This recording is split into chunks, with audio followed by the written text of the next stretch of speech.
अल्लाह के नाम से स्टार्ट करेंगे। औज़ु बिल्लाहि मिनश शैतानिर रजीम, बिस्मिल्लाहिर रहमानिर रहीम। कुल हुवल्लाहु अहद, अल्लाहुस समद, लम यलिद वलम यूलद वलम यकुल लहू कुफुवन अहद। Welcome to a revolutionary step in test preparation. और ये चीज़ मेरे दिमाग में उस वक्त आई थी जब मैं ख़ुद सर शानवास लाइब्रेरी लाड़काना में CSS की तैयारी करता था।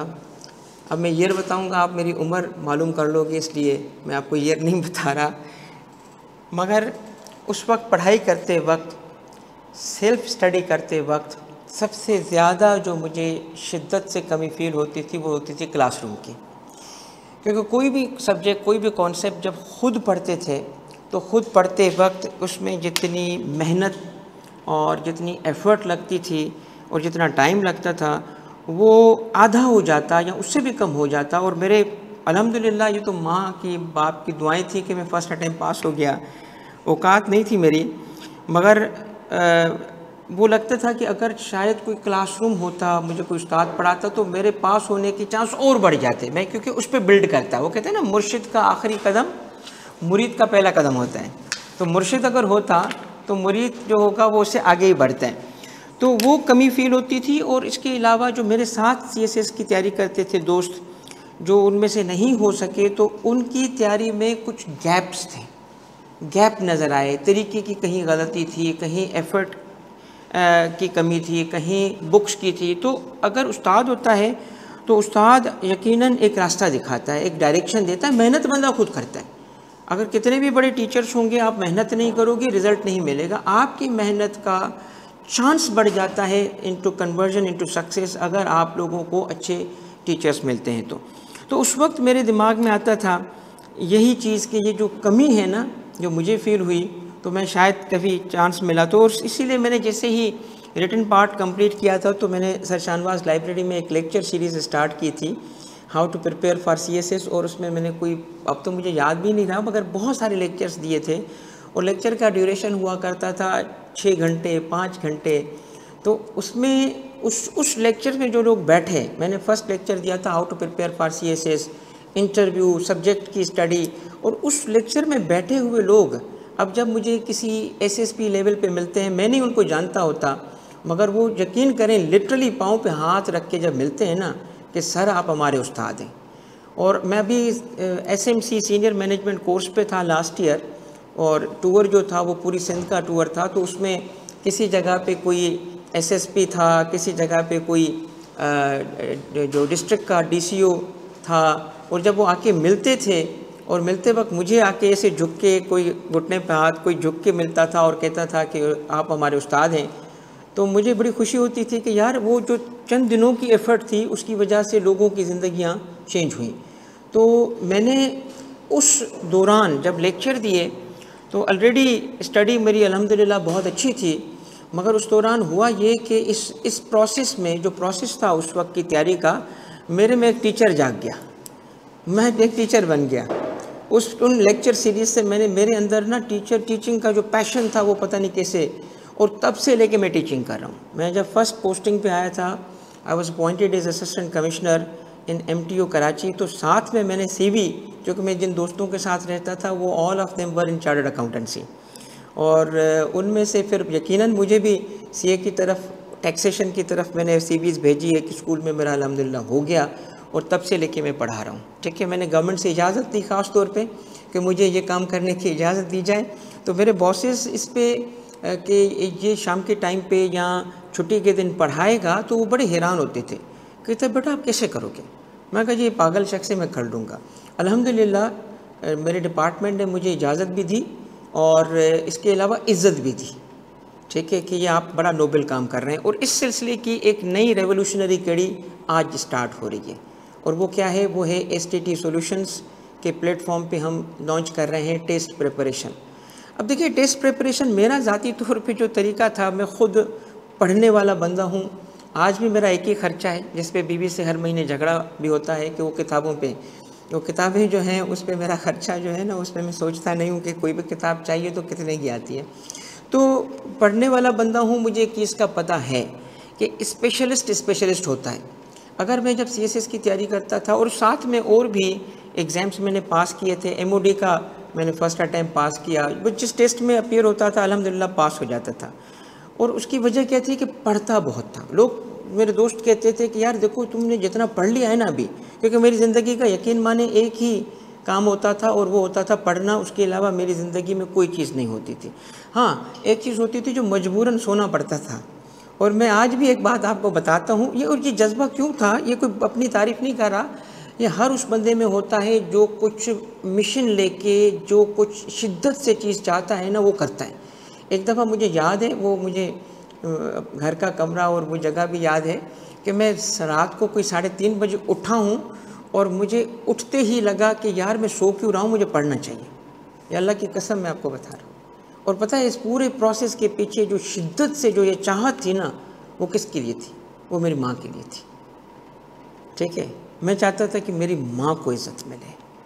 ठीक है, मेरी माँ जो है उसको ये हो कि मेरा बेटा अफसर है, और अल्लाह ने ये मुझे सआदत नसीब की। हुआ ये कि उसके बाद CSS अफसर बन गया। लाड़काना के छोटे से शहर में रहते थे, कराची में शिफ्ट हो गए।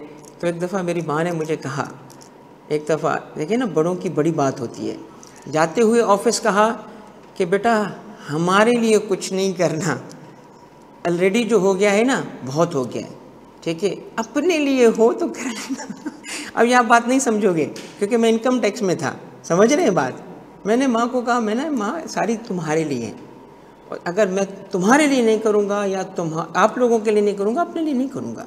और एक चीज़, ये जो शहादत थी ना मेरे बच्चों, वो इसलिए थी, तुम लोगों को भी एक सबक सिखा रहा हूँ, समझा रहा हूँ कि अपने बड़ों की, ख़ास तौर पे माँ की बहुत इज़्ज़त किया करो, अदब किया करो, बाअदब बानसीब, बेअदब ये दुआएं होंगी। मेहनत तुम्हारी तो यार, मेहनत के बगैर तो कुछ नहीं होता ना, मगर मेहनत से सक्सेस मिलना ज़रूरी थोड़ी है।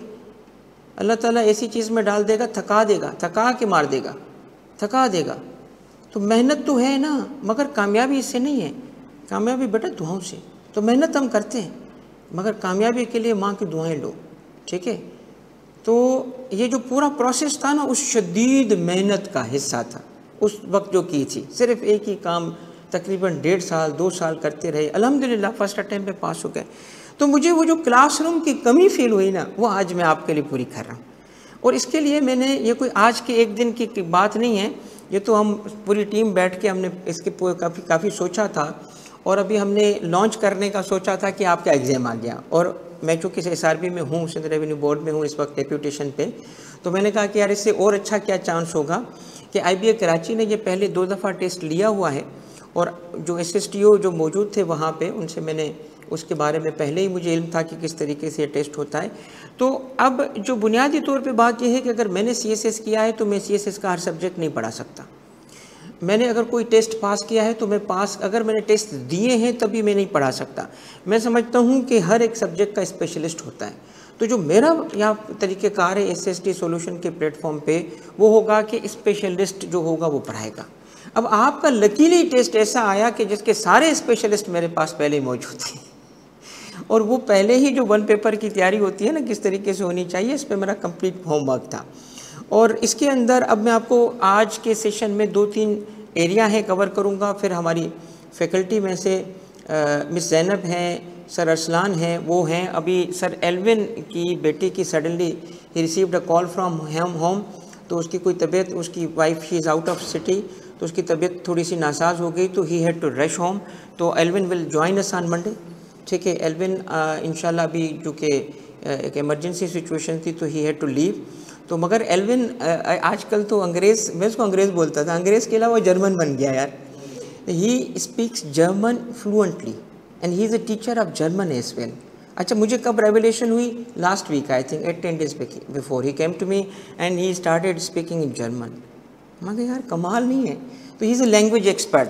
तो आपको ये सारी चीज़ें इंशाल्लाह हेल्प की जाएंगी, समझाई जाएंगी। Now let's first go through certain very important detail. सबसे पहले तो आप लोग जानना चाहते हो कि टेस्ट कब हो रहा है, ऐसा है? Be interactive, talk to me, बताएं, सबको पता चाहिए। अच्छा भाई, ये देखो, ये चीज़ मैं आपको एग्जैक्ट डेट बता रहा हूँ ना। यू हैव वेरी, मैंने पहले ग्रुप में इसलिए नहीं बताया था कि बच्चा पैनिक होता है, फिर उसमें से 50 मैसेजेस आते हैं उसी वक्त, 50 में से 30 मैसेज ग्रुप पे होते हैं, 20 डायरेक्टली होते हैं। ऑब्वियसली समटाइम्स हम थोड़े से टाइम की वजह से स्टक अप होते हैं, तो आपको प्रॉपर्ली मैं रिस्पॉन्ड नहीं कर पाता।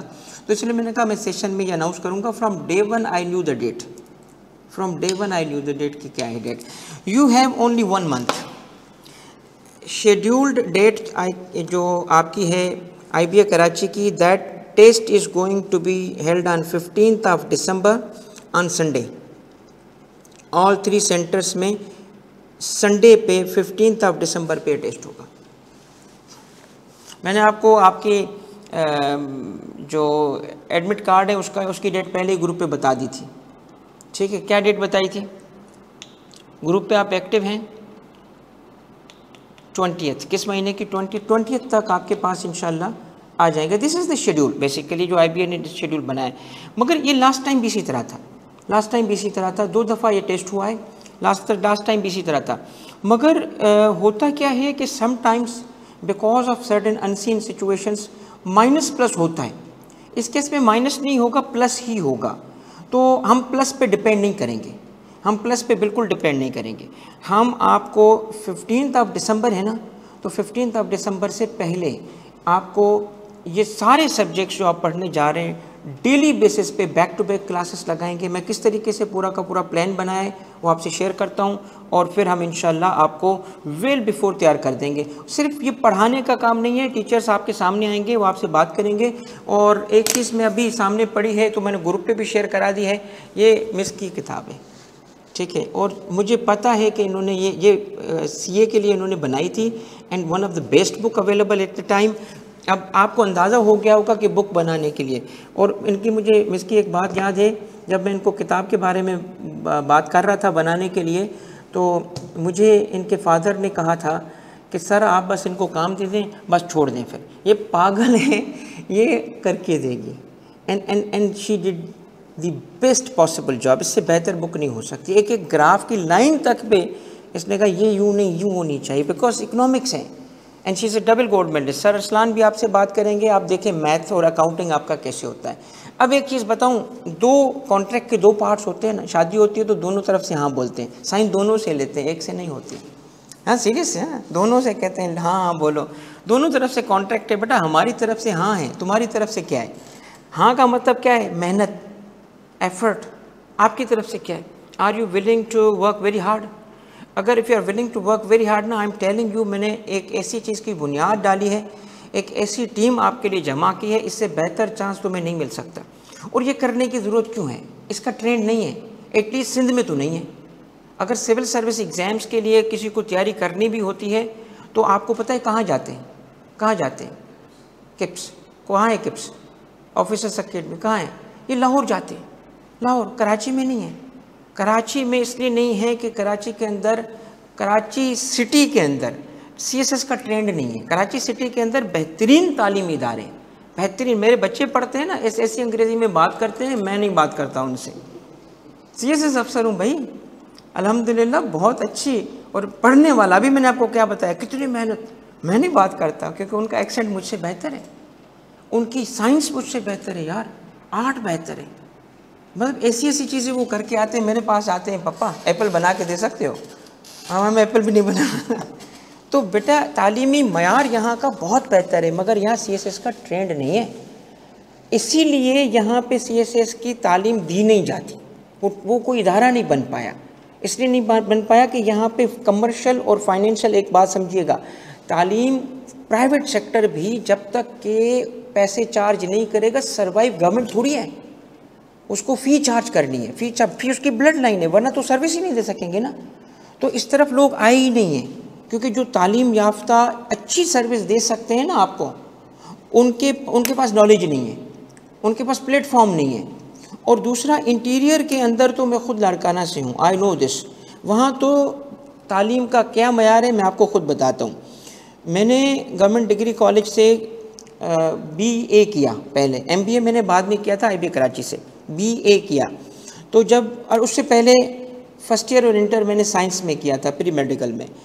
तो मुझे सिर्फ अपने उस उस्ताद का नाम याद है जिससे मैंने कोचिंग ली थी। उस उस्ताद का नाम है, जैसे मैंने कोचिंग ली, एक टीचर का नाम तक नहीं मुझे पता क्योंकि क्लासेस ही नहीं चलती थी। इससे पहले थोड़ा पीछे जाएं, क्या तालीम के मयार हैं। तालीम का मयार वहाँ पे ये है कि जब मैट्रिक का एग्ज़ाम में दे रहा था तो मैट्रिक के एग्ज़ाम में I was the only one in the entire Larkana city जो चीटिंग नहीं करता। मेरे सेंटर में मुझे देखने लोग आते थे, देखने कि ये जो लड़का है ना, ये देखो ये खुद लिख रहा है, ये देखो। इस हद तक हुआ कि कोई बंदा आया और मुझसे पूछा कि कौन सा सवाल चाहिए। मैंने उसको देखा, मैंने कहा मुझे तो सारे सवाल आ रहे हैं, 5 करने, ठीक है। तो अकेला बंदा था जो वहाँ पे इस तालीम के मार में। अच्छा मुझे क्या था, मैं को कहाँ से ऊपर से निकल गया, वही गरीब लोग मिडिल क्लास फैमिली से हूँ, उसी दीनी मदरसे हाई स्कूल में पढ़ा जिसमें अभी भी गुजरता हूँ तो अंदर चला जाता हूँ, ठीक है, सरकारी स्कूल। तो वो था मेरे माँ बाप की तरबियत। मेरे अंकल उन्होंने कहा था चोरी नहीं करना बेटा, हमें वो सिंधी में कहा था कि असा की मास्तरी कबूला पर चोरी कबूल ना है, कि अगर बड़े होकर तुम टीचर भी बन गए ना, मास्तरी वहाँ पे लो रैंक समझा जाता है टीचर, कि अगर आप चोरी नहीं करना, तब चोरी करनी नहीं तो पढ़ना है भाई। तो वहाँ पे जो ब्राइट बच्चा होता है ना, मैं उसको सलाम करता हूँ। क्यों सलाम करता हूँ? क्योंकि बेटा तुम लोगों को इसलिए सलाम है कि सिस्टम के अगेंस्ट लड़ रहे हो, सिस्टम तुम्हें दबा रहा है फिर भी निकल रहे हो। इधर मेरे बच्चों को तो सिस्टम उठा रहा है, अगर वो कल कुछ पढ़ के बन गए ना, कोई बैरिस्टर बन गया या कोई बन गया तो सिस्टम ने उसको बनाया, उधर हम लोगों को सिस्टम ने दबाया, उसके बावजूद भी निकल आए। तो तुम लोगों को सलाम है तुम्हारी मेहनत को। अब इसको और बेहतर करने की ज़रूरत है, और ज़्यादा अच्छा चांस लेने की ज़रूरत है। तो जो बुनियादी बात मैं आपको बताना चाह रहा हूँ, तालीम का मेयार वहाँ बहुत बुरा है। इतना बुरा है कि उसके अंदर अब सिर्फ जो ब्राइट बच्चा है ना, वो सेल्फ स्टडी का आदी हो चुका है। और बहुत अच्छी बात है, वो सेल्फ स्टडी तो है जो उसको निकालती है। वहाँ जो मैं अगर आज कहूँ ना कि अगर CSS अफसर बन गया और इस लेवल पे पहुँचा हूँ कि मुझे लोग मानने के लिए तैयार नहीं होते कि मैं कमिश्नर रैंक पे हूँ, ठीक है। ये तो मैंने बाल को डाई नहीं करता तो लगता है हाँ यार उम्र इसकी बड़ी है। जिस दिन डाई करता हूँ ना बेटा, वो लगता ही नहीं यार ये कमिश्नर है। जाता हूँ ना, वो समझते हैं किसी जो नए CSS करके आते हैं, मैं उनके साथ खड़े हो जाता हूँ, यार अपना ही बंदा है कोई, यार आपका कौन सा कॉमन है। जब मैं बताता हूँ ना 31 इतने सीनियर हैं, तो बिकॉज आई वॉज 21 जब मैंने CSS किया फर्स्ट अटैम्प्ट। तो बुनियादी बात समझा, मैं बेनिफिशरी हूँ किस चीज़ का? शाहनवाज लाइब्रेरी का। मैं बेनिफिशरी हूँ किस चीज़ का? मैं बेनिफिशरी हूँ अमेरिकन फाउंडेशन का, एशिया फाउंडेशन जिसको कहते थे, उस वक्त बंद हो गया बाद में, जिसने किताबें भेजी, जो एशिया को किताबें आती थी ना वहाँ से, उन किताबों का मैंने सोशोलॉजी पढ़ा था हॉट एंड हैंड से, आज भी मेरे पास वो फेवरेट है। वो जो अमेरिकन बुक्स थी वो पढ़ी। तो क्यों? क्वालिटी। हमारे पाकिस्तानी की कोई किताब उठा के देखें, कोई किताब उठा के देखें, यकीन करें कि किताब यहाँ पे लिखना मुमकिन नहीं है। अच्छी क्वालिटी की किताबें थी नहीं। अब अगर वो लाइब्रेरी नहीं होती, अगर वो वहाँ पे लाइब्रेरी में वो बुक्स नहीं होती जिनसे सीख के चीज़ों को आगे बढ़े, तो शायद मैं भी किसी जगह पे कोई लो रैंक काम कर रहा होता, ठीक है। तो आप भी अगर ज़िंदगी में आगे उठना चाहते हो तो एक तो मेहनत करेंगे, और मैं अपनी तरफ से ये एक 1 पेपर के लिए तो मैं लॉन्च कर चुका हूँ। 1 पेपर जब भी आएगा हम उसके सिलेबस को इवेल्युएट करेंगे। मेरे पास ऑलरेडी जो ये टीचर्स हैं, ये उसमें से जैसे मैथ्स, उसमें से इकोनॉमिक्स, उसमें से फाइनेंस, उसमें से इंग्लिश, ठीक है, उसमें से काउंटिंग, उसमें से जनरल नॉलेज, ये तो मैं बना चुका हूँ। तो अगर ऐसा टेस्ट हुआ जिसमें से इनसे बाहर चीज़ आएगी, वो मैं ऑफ़र नहीं करूँगा, सिर्फ वो ऑफ़र करूँगा जो इस वक्त मेरे पास the best teacher is available. फिर अगर उसका टीचर, अब जैसे एक बात बताऊँ, लेक्चरशिप के लिए टेस्ट आता है ना। अब एक इंटरेस्टिंग चीज़ बताता हूँ। लेक्चरशिप में एक दफ़ा मेरी वाइफ ने मैंने बल्कि आया, मैंने कहा अप्लाई कर देता हूँ, अप्लाई कर दो। उन्होंने कहा यार कौन जॉब करेगा भाई, अफसर की बीवी हूँ मैं, क्या काम करूँगी, तुम कमाते रहो भाई। मैं कहा बिस्मिल्लाह, मगर अप्लाई कर दिया। अच्छा जी, हुआ ये कि आखिरी 10 दिन में सोचा कि थोड़ी तैयारी भी कर ले। तो मैंने जो टीचर ढूंढे ना भाई, दुनिया के सारे टीचर्स को मैंने कॉल की, जान पहचान वाले, हर यूनिवर्सिटी में जो दोस्त था, यार एक ऑनलाइन 4 दिन का सेशन चाहिए, थोड़ा सा टीचर नहीं मिल रहा थे भी, तो वो उनको उस तरीके का पढ़ाना नहीं आ रहा था। तो अगर तो कल आता है ना आपका लेक्चरशिप का, और उसमें आता है इकोनॉमिक्स का लेक्चरशिप, तो जो इसको मैं पहले ही इनसे कमिटमेंट ले चुका हूँ कि वो पढ़ाएंगे। तो पूरे इदारे का ताल्लुक सिर्फ एक SSTO टेस्ट से नहीं है। SSTO जो टेस्ट है ये तो लकीली आ गया, कि पहले ही ये चीज़ तैयार हो चुकी थी जिसको हमने अभी वैसे ही लॉन्च करना था, तो आपके लिए बहुत लक की बात है। अब टाइम कम है, ये टीचर्स की मेहरबानी है कि they have agreed with me कि ये, वरना ये सीए में किस तरह पढ़ाते हैं आपको पता है? ये हफ्ते की कितनी क्लास होती है बस आपकी? 5 क्लासेस। आपकी कितनी होती है? तो इन टाइम कैसे निकालेंगे वहाँ से? वो 5 क्लासेस, वो 6 क्लासेस पहले ही ले रहे हैं। तो इन्हीं को मैंने कहा है कि नहीं ये ज़रूरी है 1 मंथ। मैंने इनको पता है अंदाजे से कहा था 2 मंथ, अब मैंने कहा कि 1 बोलूँगा, ये कहेंगे नहीं टाइम कम है। तो अब they have agreed, they will give you time daily. और इनका तरीक़ेकार क्या होगा टाइम देने का, ये आके आपसे डिस्कस करेंगे कि क्लास तो होगा मगर क्लास के अलावा ग्रुप में भी अवेलेबल होंगे। जिसको कोई कॉन्सेप्ट नहीं समझ आता, ग्रुप में ये वॉइस नोट्स के थ्रू, ये सिंगल ग्रुप हम रखेंगे इस तरह आज इस, वरना हम सब्जेक्ट का ग्रुप रखते हैं मगर इसमें सिंगल ग्रुप होगा।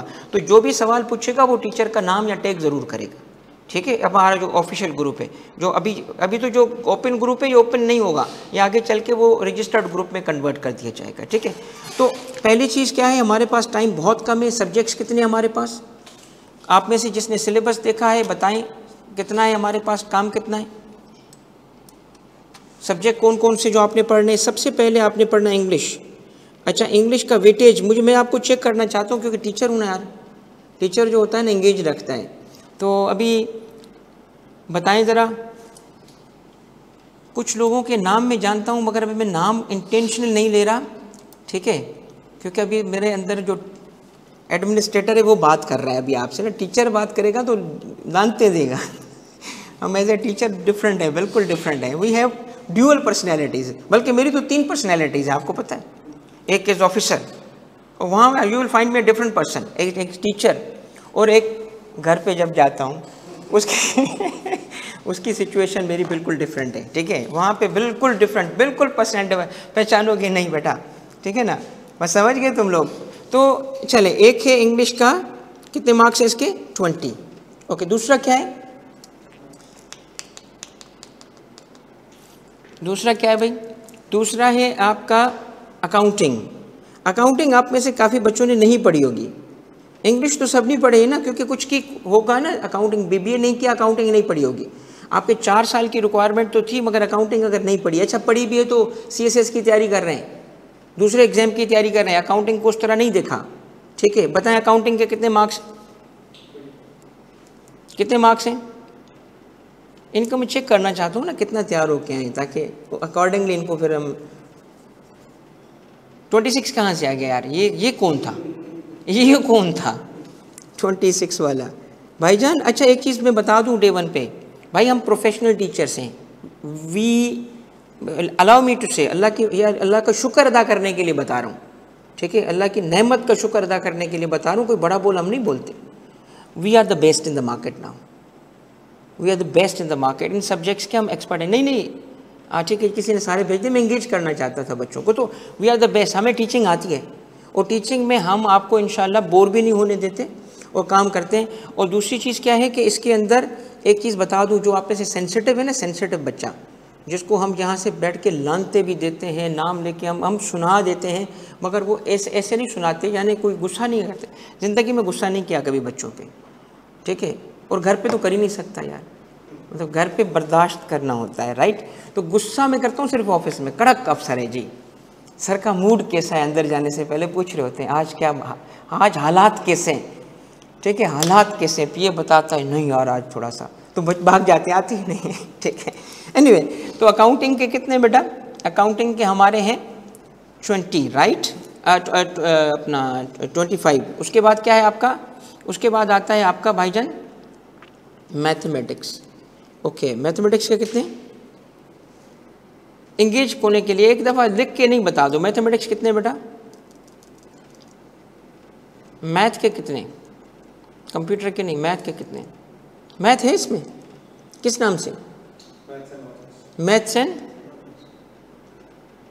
सिलेबस भी नहीं देखा ना बच्चों ने। देखो मैं इनको रियलाइजेशन देना चाहता हूँ कि ये तुम्हारी सीरियसनेस है अपनी लाइफ के लिए, इतनी बड़ी जॉब है ये।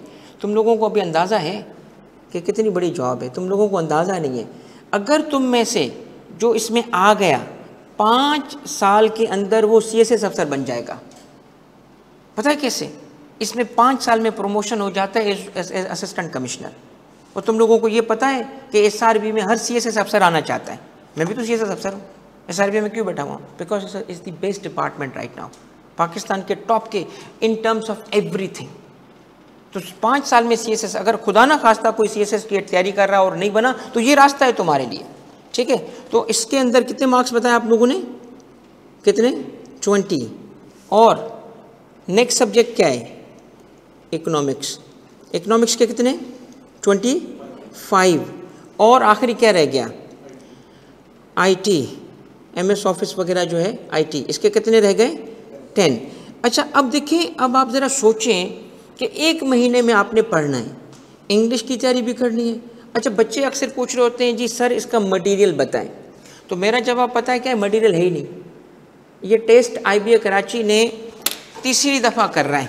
अच्छा एक चीज़ अलबत्ता ज़रूर है कि इसका एक पास्ट पेपर 2020 वाला वो हाथ लग गया है, और मुझे वो सरकारी ऑफिशियली हाथ नहीं लगा, सरकारी ज़राए से नहीं लगा। I am the person who follows the book.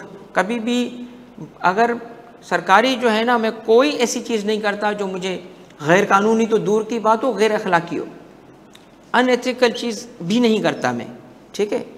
तो मुझे हाथ कहाँ से लगे ये बता देता हूँ आपको, सोशल मीडिया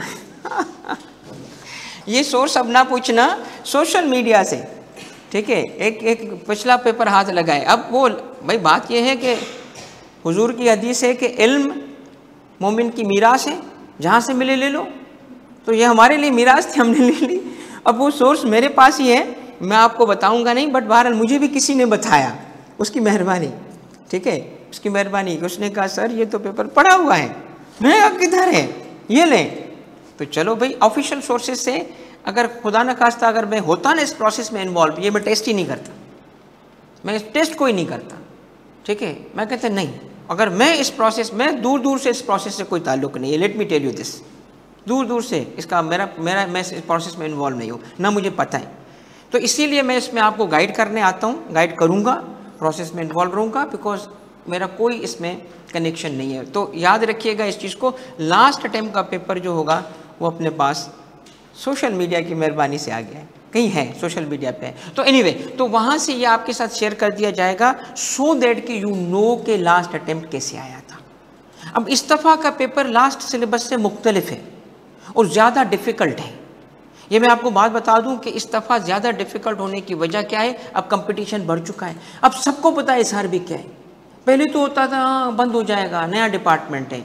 18th अमेंडमेंट वैसे ही बड़े भाई जिनका हम नाम भी नहीं लेते, वो बड़े भाई वैसे ही 18th अमेंडमेंट ख़त्म करने वाले हैं, ठीक है, बंद हो जाएगा। दिल एक दफ़ा FBR की तरफ से कॉल आई, हाँ भाई SRB वालों, मुझे SRB का समझते हैं और मैं हूँ SRB का, I am proud to be SRBN, ठीक है।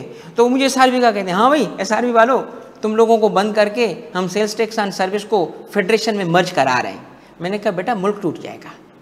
अब अगर ये हुआ ना तो मुल्क टूट जाएगा, क्योंकि आपको पता है इस मुल्क को बचाने, मैं कहता हूँ इस मुल्क को 2 दफ़ा बनाया गया है। एक तो कायदे आज़म मोहम्मद अली जिन्ना ने बनाया, और एक इसको बनाया गया था जब 18th कॉन्स्टिट्यूशनल अमेंडमेंट आई, और उसके साथ आपका 7th NFC अवार्ड आया, क्योंकि उसमें हर पॉलिटिकल पार्टी ने, हर सूबे ने इस मुल्क को बचाया। कैसे पता है बचाया? फाइनेंस की डिस्ट्रीब्यूशन ऐसी कर दी कि बलूचिस्तान के पास भी इतने रिसोर्सेज आ गए कि आप उनका पिछला और अगला बजट उठा के देखो ना, तो पिछले बजट में सैलरीज में जा रहे हैं 10 रुपये, तो अगली दफ़ा वो जा रहे थे कोई 400 गुना ज़्यादा। तो लोगों पे पैसा लगेगा तो मुल्क की होगा ना। इंसान है यार, क्या खाते हैं? लॉयल्टी खाते हैं। मेरा बच्चा बीमार है तो मैं क्या उसको दूंगा? पाकिस्तानियत दूंगा या उसको दवा दूंगा? मैं दवा दूंगा तो मेरी पाकिस्तानियत स्ट्रांग बनेगी, ठीक है। तो इसीलिए इस मुल्क को 2 दफ़ा बचाया गया, 2 दफ़ा बनाया गया है। तो 18th अमेंडमेंट कहीं नहीं जा रही, 18th कॉन्स्टिट्यूशनल अमेंडमेंट जो है ना कहीं नहीं जा रही। वो उन बड़े भाइयों को भी पता है, उनको वो भी इसलिए नहीं उसको अटैक करते हैं, बल्कि अटैक क्या करेंगे, वो नहीं चाहते कि इसको ख़त्म हो, वो मुल्क को बेहतर करना चाहते हैं। इस पर किसी और दिन बात करूँगा कि भाई ये किस तरीके से इस मुल्क को बेहतर किया जा सकता है। यानी ये इंटरव्यू की तैयारी होगी आपकी, ठीक है, उसमें मैं आऊँगा, आपके लिए बहुत सारी चीज़ें आएंगी। तो अब क्या है कि आपका जो पेपर होगा ना, उस पेपर के अंदर SRB की इतनी ज़बरदस्त जॉब है, फिर भी सिलेबस तो तुमने नहीं देखा, चलो अभी से सीरियस लेना शुरू कर दो, राइट। अच्छा बेटा क्या हो गया, ये 100 मार्क्स हो गए। अब 100 मार्क्स में एक हमारे जो ये सब्जेक्ट्स हैं, ये सर एल्विन ऑलरेडी आपको पढ़ा रहे हैं, कैसे सीए के टॉप के टीचर हैं। और ये एक मैं न्यूज़ दे रहा हूँ सबको, एल्विन पाकिस्तान में अभी एक लेक्चरशिप का हुआ था, फेडरल एग्ज़ाम हुआ था एफपीएससी का। एफपीएससी ने कोई लेक्चरशिप के टेस्ट दिए थे इन कॉलेज ग्रेड 18 के लिए। एल्विन अपीयर हुआ उस पर as candidate and he has topped the exam. Written part में he has stood first, all Pakistan first. तो अंग्रेज़ है वो पूरा, ठीक है। तो आपके लिए ही नोज ऑल अबाउट ये सीए का, तो बड़े अरसे से वो अभी obviously he had to rush home, और वो मैं पहले बता चुका हूँ, वरना वो आपको खुद आके बातें बताता। अच्छा, अकाउंटिंग और मैथ के लिए सर अरसलान आके अभी आपसे बात करेंगे, और फिर आप देखना कि ये सर अरसलान कौन है। ये मुआजिज़ा है इसका जो है ना सीए में आना। ये कभी स्टोरी सुना देना इनको कि कैसे सारा कुछ हुआ। सीए के अंदर पाकिस्तान का नहीं, दुनिया का टॉप का टीचर था, किसी वक्त हमने लगाया था चार्टर्ड अकाउंटेंसी में, बच्चे नहीं संभाल सके, ठीक है। बहुत अच्छे इंसान, ग्रेट टीचर, ग्रेट, उसमें कोई ओ हो, मैं तो उनकी इतनी इज्जत करता हूँ ना। मगर सीए का बच्चा अजीब सा बच्चा है। सीए का बच्चा, सीए के बच्चे को जिसने पढ़ा लिया ना, समझो मेहरान चला ली, जो कोई भी गाड़ी चला सकता है। मेहरान की ब्रेक होती है, यहाँ अच्छा ट्रक चला लिया, ट्रक, अच्छा ट्रक चलाने के बाद तो कोई भी गाड़ी चला सकते हो तुम। ऐसा बच्चा है यार, ऐसा मुश्किल बच्चा है सीए का। तो उसको एक बड़े से बड़े टीचर नहीं संभाल पा रहे थे। अरसलान ने कहा अच्छा चल बेटा आजा मैं पढ़ाता हूँ। उसके बाद मुझे कॉल पे कॉल, सर हमने इनसे पढ़ना है। जीके नहीं है इस दफ़ा जीके नहीं है, तभी तो कह रहा हूँ मुश्किल है, तभी तो कह रहा हूँ जीके का पोर्शन नहीं है साबिर। तो अरसलान इन दोनों सब्जेक्ट पे ब्रीफिंग दे देंगे आपको, ठीक है। उसके बाद आएंगे हम इको पे। इको का पोर्शन जो है वो मिस ज़ैनब कवर करेंगी, और इंशाअल्लाह आपको अभी मिस ज़ैनब खुद बताएंगी। और मैं तो इस प्लेटफॉर्म पे सिर्फ इन लोगों के सिर्फ प्रेजेंस, और एक होता है ना प्रेजेंस है, कि मुझे सिर्फ इनका टाइम चाहिए था। ये वो लोग हैं, they are the best, they are the best, क्योंकि इन सब में एक कॉमन चीज़ है जो मुझ में भी है, और वो है शदीद मेहनत, पागलपन, पढ़ने से पढ़ाने से इश्क है हमारा। तो मिस ज़ैनब का तो मैं अभी आपको बुक भी बता चुका हूँ, इनके MCQs बने हुए हैं। अच्छा होता क्या है पता है, सीए का जब पेपर होता है वो MCQ में होता है, और ये इनके MCQ से ही लग रहा होता है। तो ये सब्जेक्ट को जानते हैं। अब मैंने इनको इस पेपर के बारे में आपके लिए नहीं बताया हुआ कि जी ये पेपर आ रहा है SSTO का, इसमें ये रिक्वायरमेंट, ये पहले ही जानते हैं चीज़ें। ये क्यों जानते हैं? क्योंकि ये ऑलरेडी एक सेटअप जो है वो प्लान्ड था, और वो कोइंसिडेंस हो गया कि जी ये रिक्रूटमेंट के लिए हमने बच्चों को एक ऐसा प्लेटफॉर्म देना है। अच्छा ये प्लेटफॉर्म देना क्यों है? और ये IT का पोर्शन है, ये इंशाल्लाह मैं ख़ुद कवर कर लूँगा। और उसके अंदर जो है, क्योंकि मैं पढ़ाता हूँ इंट्रोडक्शन टू बिज़नेस, ITB, मैं टैक्सेशन भी पढ़ाता हूँ, इंट्रोडक्शन टू बिज़नेस पढ़ाता हूँ। इंट्रोडक्शन टू बिज़नेस में एक IT का हिस्सा होता है, that is why I am going for it. और बाकी सब्जेक्ट्स में भी मैं अवेलेबल रहूँगा ओवरऑल गाइड करने के लिए, ओवरऑल डायरेक्शन देने के लिए। अच्छा मेरा कहाँ पे होगा? अच्छा एक चीज़ मैं आगे बढ़ने से पहले बता दूँ कि इसमें IBA कराची के बच्चे भी अपीयर होंगे ना। तो उससे एक लड़का ना कि गवर्नमेंट डिग्री कॉलेज का बंदा खैरपुर और शिकारपुर का बच्चा कैसे कम्पीट कर पाएगा? बहुत बड़ा गैप है, बहुत बड़ा। मैं खुद IBA कराची से हूँ, IBA कराची से मैंने MBA किया, मुझे पता है कितना बड़ा फ़र्क है। वहाँ का टीचर जो होगा, मतलब PhD होना तो अजम्पशन है ना कि टीचर PhD होगा, और ये भी अजम्पशन है कि बाहर की यूनिवर्सिटी से होगा। हम उससे ये नहीं पूछते थे कि सर आपने PhD किया है या बाहर से किया, हम उससे पूछते थे बताएं रिसर्च वर्क कितना किया आपने। और जब वो रिसर्च वर्क बताते थे कि इतनी पब्लिकेशन से, तो हमें उसकी वर्थ पता चलती थी। यानी PhD तो अब कुछ रहा ही नहीं ना उनके लिए, तो ये मयार है। तो उसको कैसे मीट करोगे बेटा? जो गैप आता है ना, गैप, कि वहाँ से एक बच्चा आ रहा है, एक स्टूडेंट वहाँ से पढ़ के बैठा है, और बाकी पूरे मुल्क से अगर कोई पढ़ के बैठा है, तो वो जो गैप आएगा ना इसके दरमियान, इस गैप को फिल करने का ये प्लेटफॉर्म है STT। हम फिल करेंगे इस गैप को। We are providing you the education. और किस तरीके से देंगे आप फर्स्ट क्लास के बाद समझ जाओगे। फिर आपकी तरफ से निकाह नामे की हाँ बोलनी है तुमने, और वो निकाह नामा के हाँ पता है क्या है? मेहनत, क्लास अटेंड करना। आपको रिकॉर्डिंग भी मिल रही होगी, लाइव क्लास भी होगा। कोई लाइव क्लास पूरा सिंध है, मुझे जहाँ जहाँ से कॉलें आई हैं ना, मुझे अंदाज़ा है कि it's the entire Sindh that we are teaching now, पूरे सिंध के बच्चे।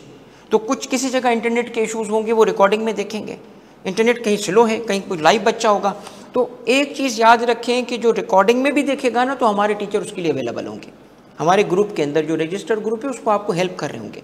It's a total new education. आप हैरान रह जाओगे कि कितनी लेवल पे एजुकेशन पे मेहनत ये इदारा कर चुके। हम सीए के मतलब ये आज की बात थोड़ी है, किसी जगह मैं आपको बताऊं, मेरी जो घर पे बच्चों के लिए एफर्ट देखते हैं ना, तो मेरी ऑफिस में लकीली मेरी वाइफ ने कुछ टाइम जॉब की है सिंध रेवेन्यू बोर्ड में। शी वॉज सिलेक्टेड, वो एक फर्स्ट बैच जो था ना असिस्टेंट कमिश्नर्स का, तो she became assistant commissioner and luckily she resigned.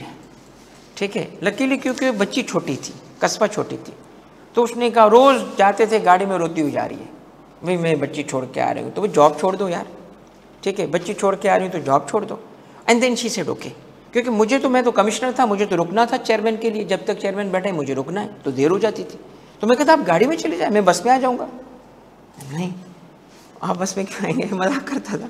तो द पॉइंट इज कि इस तरीके से जो असिस्टेंट कमिश्नर है, ठीक है, मैं एक और आपको बात बताऊं, मेरी जॉब जब उसने देखी ना डेली की, और उसके बाद उसने टीचिंग देखी ना, मेरे घर में इज़्ज़त बढ़ गई, इज़्ज़त बढ़ गई। यार कितनी मेहनत करते हो, मगर वो इज़्ज़त 2 दिन तक, बस उसके बाद नॉर्मल। अच्छा, दूसरी चीज़ बताऊं, जब फर्स्ट एंड सेकंड बैच था ना असिस्टेंट कमिश्नर्स का जो SRB ने लिया था, तो I was also on the interview panel, तो आई नो इंटरव्यू में तैयारी करवाऊंगा आपको। ठीक है, मैंने कोई 200+ इंटरव्यूज़ लिए हैं SRB के ऑन द इंटरव्यू पैनल, तो आई नो सर्टेन डायनेमिक्स जो आपको हेल्प करेंगे। तो लेट्स होप कि आप उस लेवल तक आ जाएं।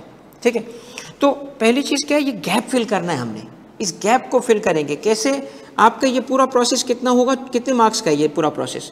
ये आपका सारा 60 मार्क्स का जो प्रोसेस होगा, ये सबसे इम्पॉर्टेंट पोर्शन है। सबसे ये काफ़ी हद तक डिटरमिन कर लेगा कि तुम सिलेक्ट हो रहे हो कि नहीं हो रहे हो। तो सबसे ज़्यादा मेहनत भी इसी में करनी है आपने। छोड़ो 1 महीने के लिए सब कुछ, ठीक है, उसको बोल दो कि मैं 1 महीने के लिए कहाँ जा रहा हूँ, कहाँ जाते हैं 1 महीने के लिए, चिल्ले पे 40 दिन वाला है, तबलीग पे जा रहा हूँ, बोलो उसको, वो 1 दिन 1 महीना, उसके बाद बाकी जो होगा वो शुरू होंगी चीज़ें। तो 1 महीना चिल्ला समझने, हाइबरनेशन टोटल भूल जाएं, forget about this.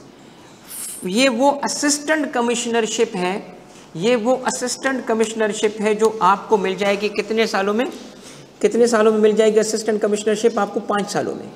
SRB is a department जिसके अंदर सारी चीज़ें अब डिटरमिन हो चुकी हैं, कि उसको 10 साल का टाइम गुजर चुका है। ठीक है, ऑनलाइन बेटा ऑल इज ओके ना, कोई सवाल तो नहीं है यहाँ तक?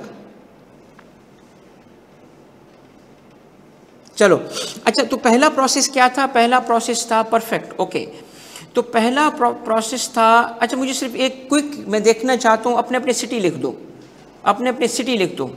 जीके सिलेबस में मैं किसने किया है सिलेबस में? एलिजा। जीके कौन सा सिलेबस दिख रही है यार? पन्नू आके लड़काना, सक्खर, कराची वाले, जखमाबाद, नवाबशाह, बदीन, कंडियारो, जखमाबाद, Matiari, this is whole Sindh, Dadu, this is Naushahro Feroze, Moro, this is whole Sindh, this is Shahdadkot. I am telling you, मैं अपने टीचर से बात कर रहा हूँ, you guys are revolutionaries, you are teaching the entire Sindh. तो अब बेटा बस सबर भाई, टंडो, मुझे इतने नाम तो मुझे भी नहीं आते यार, टंडो आदि तो पता है, शहजाद पर पता है, सारे पता है। ओके, चलो बच्चा। अच्छा, अब तो 60 मार्क्स किसके हो गए? 60 मार्क्स किसके हो गए बच्चों? 60 मार्क, यार हम सीए में बच्चा बोलते हैं। अच्छा, एक चीज़, बच्चा बोलने से नाराज़ नहीं होना, हम बच्चे बोलते हैं, ठीक है, बच्चे, ठीक है, तो उसमें टेंशन नहीं लेना तुम। ये वहाँ पे ट्रेडिशन जो है ना, वो कैंडिडेट्स के ऑफिसर बनने जा रहे हैं ना, ऑफिसर बनने की प्रैक्टिस पहले से होना शुरू हो जाती है, ठीक है, कैंडिडेट्स के वक्त ही।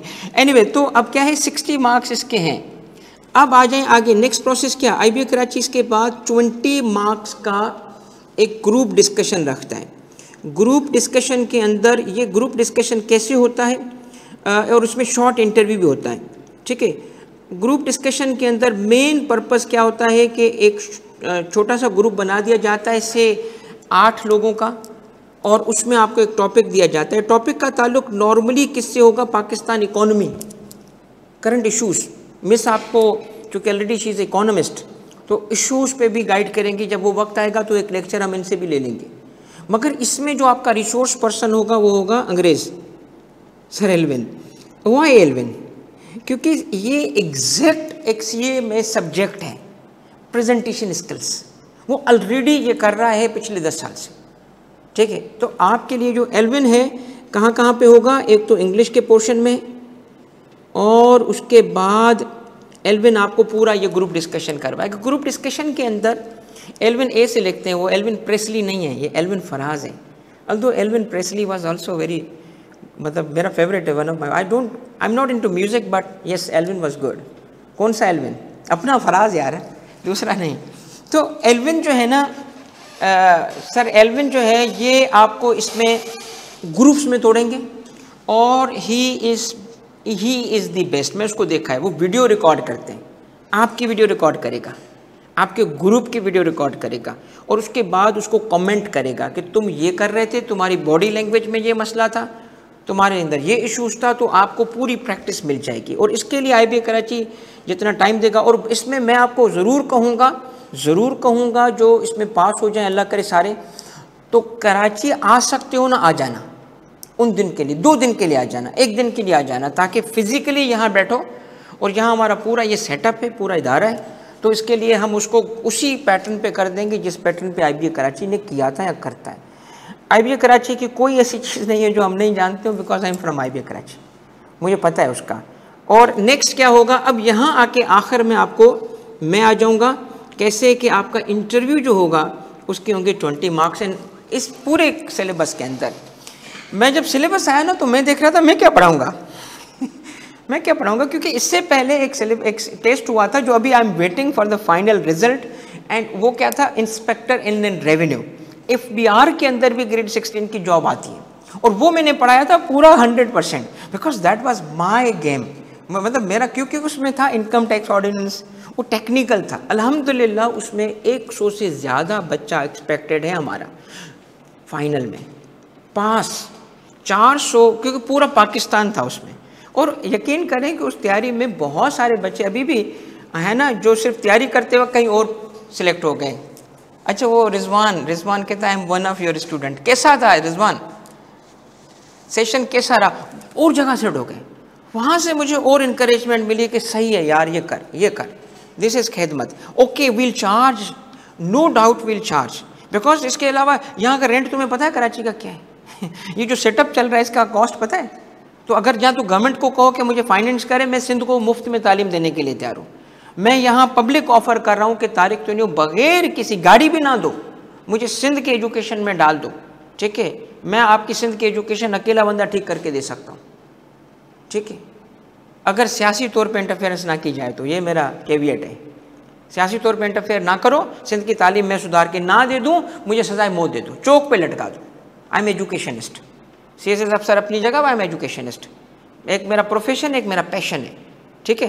तो यहाँ आके इंटरव्यू में आपको, मैंने कहा शुक्र है कुछ तो मुझे भी मिला, ठीक है। तो यहाँ आके I will be your resource person, और मैंने आपको बताया है कि मैंने 200+ इंटरव्यूज़ कंडक्ट किए हुए हैं इसी प्रोसेस के, तो आई नो। अच्छा, एक छोटी सी एग्जांपल दूँ, अभी इंटरव्यू पे तो बात करना फजूल है, बहुत आगे की बात है, मगर एक बताऊँ, एक बंदा आया, मैंने कहा ये तो सिलेक्ट होगा ही होगा। अच्छा, क्या क्राइटेरिया देखा जाता है इंटरव्यू में, वो मैं आपको उस वक्त बताऊंगा। मैंने कहा ये सिलेक्टेड है, पहला मुंह खोला, मैं लानत तेरी शक्ल में आ रही है सीरियसली। एक बच्चा आया, मैंने कहा यार क्या बॉडी लैंग्वेज है, बैठा चेयर को नहीं हिला कर ले रहा है, ये जैसे ना मदरसे में बैठा हुआ। मैंने अच्छा, आई वॉज इंटरव्यू टीम में, I was the technical expert, पता है, क्योंकि जो बच्चे आ रहे थे ना, तो अकाउंटिंग कह रहे थे मुझसे पूछो, फाइनेंस कह रहे थे मुझसे पूछो। एक बंदा ICA में क्वालिफाइड आया, ICA में क्वालिफाइड, मैंने उससे कहा कि अच्छा, मैं I was very nice with them, क्योंकि मैं जब खुद इस इंटरव्यू ही था ना, तो मुझे पता है कि क्या हालत होती है इंटरव्यू में जाते वक्त, क्या हार्ट बीट होती है, क्या उस वक्त बंदा सोच रहा होता है बहन की शादी कैसे होगी, कब होगी, यानी मैं बन जाऊँगा तो कराऊँगा ना, ये खिदमत माँ बाप का सोच रहा होता है बच्चा उस वक्त। मैं भी इसी तरह था कि यार ये हो गया ना बेटा, अल्लाह करे हो जाए। अब क्या फीलिंग बताऊँ तुम लोगों को, क्या हालत होती है उस वक्त, तो मुझे पता है। तो मैं दूसरी साइड में बैठा हुआ था, तो I was like a father to them, like a brother to them. मैंने कहा तंग नहीं करूँगा इनको, सवाल पूछूंगा सो दैट SRB जिसके लिए इंडक्शन हो रही है they get the best resource, they get the best resource and they get the best resource. तो मुल्क का भला है। सिर्फ इसलिए किसी को जॉब नहीं मिलती कि वो गरीब है, नहीं मिलती। सिर्फ इसलिए जिसको हम कहते हैं विक्टिम प्ले करना कि मैं चुके यूँ, भाई ना है, आपको हर चांस मिला था। Everyone gets chances in their life. मैंने जिस जगह से तालीम हासिल की थी, बताया आपको, लड़का ना कि कहाँ से हासिल की तालीम, मुझे भी चांस मिला, अल्लाह ने बस मेहरबानी कर दी। सिर्फ एक चीज़ याद रखो, मेहनत के अलावा कभी भी आगे नहीं बढ़ सकोगे। लोग पता है क्या कहते हैं, इंटीरियर सिंध के बच्चे ना, पूरा सिंध इनसे बात कर रहा हूँ, मेरा बेटा ना आपको, ये जो सिंधी स्पीकिंग बच्चे उनसे बात कर रहा हूँ, बेटा ना आपको कोई पंजाबी, ना आपको कोई उर्दू स्पीकिंग, ना आपको कोई पश्तो, कोई नहीं रोक सकता मेरा बेटा, तुम खुद को खुद रोक रहे होते हो। ये एजुकेशन का सिस्टम ख़राब है ना, इसमें मुल्क के किसी और का कोई हाथ नहीं है, किसी का हाथ नहीं है। इसकी अगर कोई जिम्मेदारी बनती है तो हमारे चीफ मिनिस्टर साहब पे बनती है, और हमारे एजुकेशन मिनिस्टर पे बनती है, और आपके और मेरे असातिज़ा पे बनती है, और हर उस बंदे पे बनती है जो इस सिस्टम को ठीक कर सकता है। ब्लेम नहीं डाला करो किसी पे। मैं भी इससे, पाकिस्तान के 3rd हाईएस्ट मार्क्स थे इंटरव्यू के, गरीब के बच्चे के, और मुझे एकेडमी में लोग ढूंढ रहे थे कि दुनिया कौन है। मशहूर हो गया था कि एक लड़का ना कि लड़के के 3rd हाईएस्ट मार्क्स आए, और मेरे और हाईएस्ट मार्क्स वाले में सिर्फ चंद मार्क्स का डिफरेंस था, चंद मार्क का, 1-2 डिफरेंस का। तो मुमकिन नहीं होता था CSS में 220 नंबर लेना। नंबर कितने मिलते थे, सिर्फ पासिंग मिलते थे 130, 131। तो जब एकेडमी में गए तो पता चला कि यार एक लड़का ना के लड़के के 220 नंबर हैं। तो कहाँ से आए, इधर से ही आए ना बेटा। कोई किसी ने नहीं रोका मुझे, बल्कि मेरे सबसे प्यारे दोस्त वहाँ पे वो बने जो लौरियत थे, बहुत अच्छे लोग हैं। लोगों को लोगों के हिसाब से देखा करो, बायस नहीं बना करो। ये तुमसे इसलिए बात कर रहा हूँ, इसलिए नहीं कि तुम लोग बायस हो, इसलिए बात करो मेरे बेटा कि आपको कोई नहीं रोकेगा तरक्की करते वक्त सिवाय तुम्हारे। फिर ब्लेम करते रहोगे कि जी फलां की वजह से, फलां, किसी की वजह से नहीं। अब चांस है ना, मेहनत करो, आपको पूरी रिसोर्स। अली बेटा ये एडमिन देख लेगा, टेंशन नहीं, लोग तुम्हारा मसला हल करा देंगे, ठीक है। अब आते हैं मेरा बेटा नेक्स्ट स्टेप पे, फिर मैं टीचर से रिक्वेस्ट करूँगा आपसे आके बात करेंगे।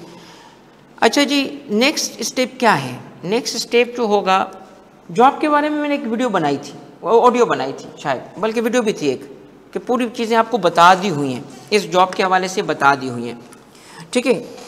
थोड़ा सा मैं आपको आइडिया दे दूं सो दैट कि यू बिकम क्लियर कि कहाँ जा रहे हो।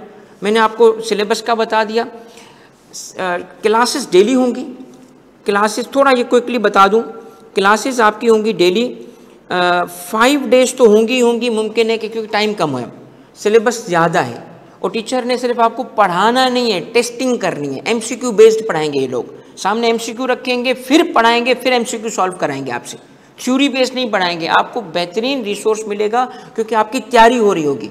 तो डेली बेसिस पे क्लासेस लगेंगे, तो मुमकिन है कि सिलेबस के हिसाब से किसी की 7 दिन भी लग जाए, मुमकिन है। तो आपको 1 महीना ना डेडिकेट करना है। तो आपको क्या करना है, क्लासेस होंगी डेली, जो लाइव क्लासेस लेगा, क्योंकि पूरी सिंध है, जो कराची के बैठे हुए लोग हैं, वो इतना बड़ा शहर है, वो भी घर पे बैठे होते हैं। अगर फिज़िकल आना चाहेगा तो फिज़िकल बिल्कुल यहाँ पे आप आ सकते हो, और जो आना चाहता है तो उसकी क्लास यहाँ पे फिज़िकल होगी।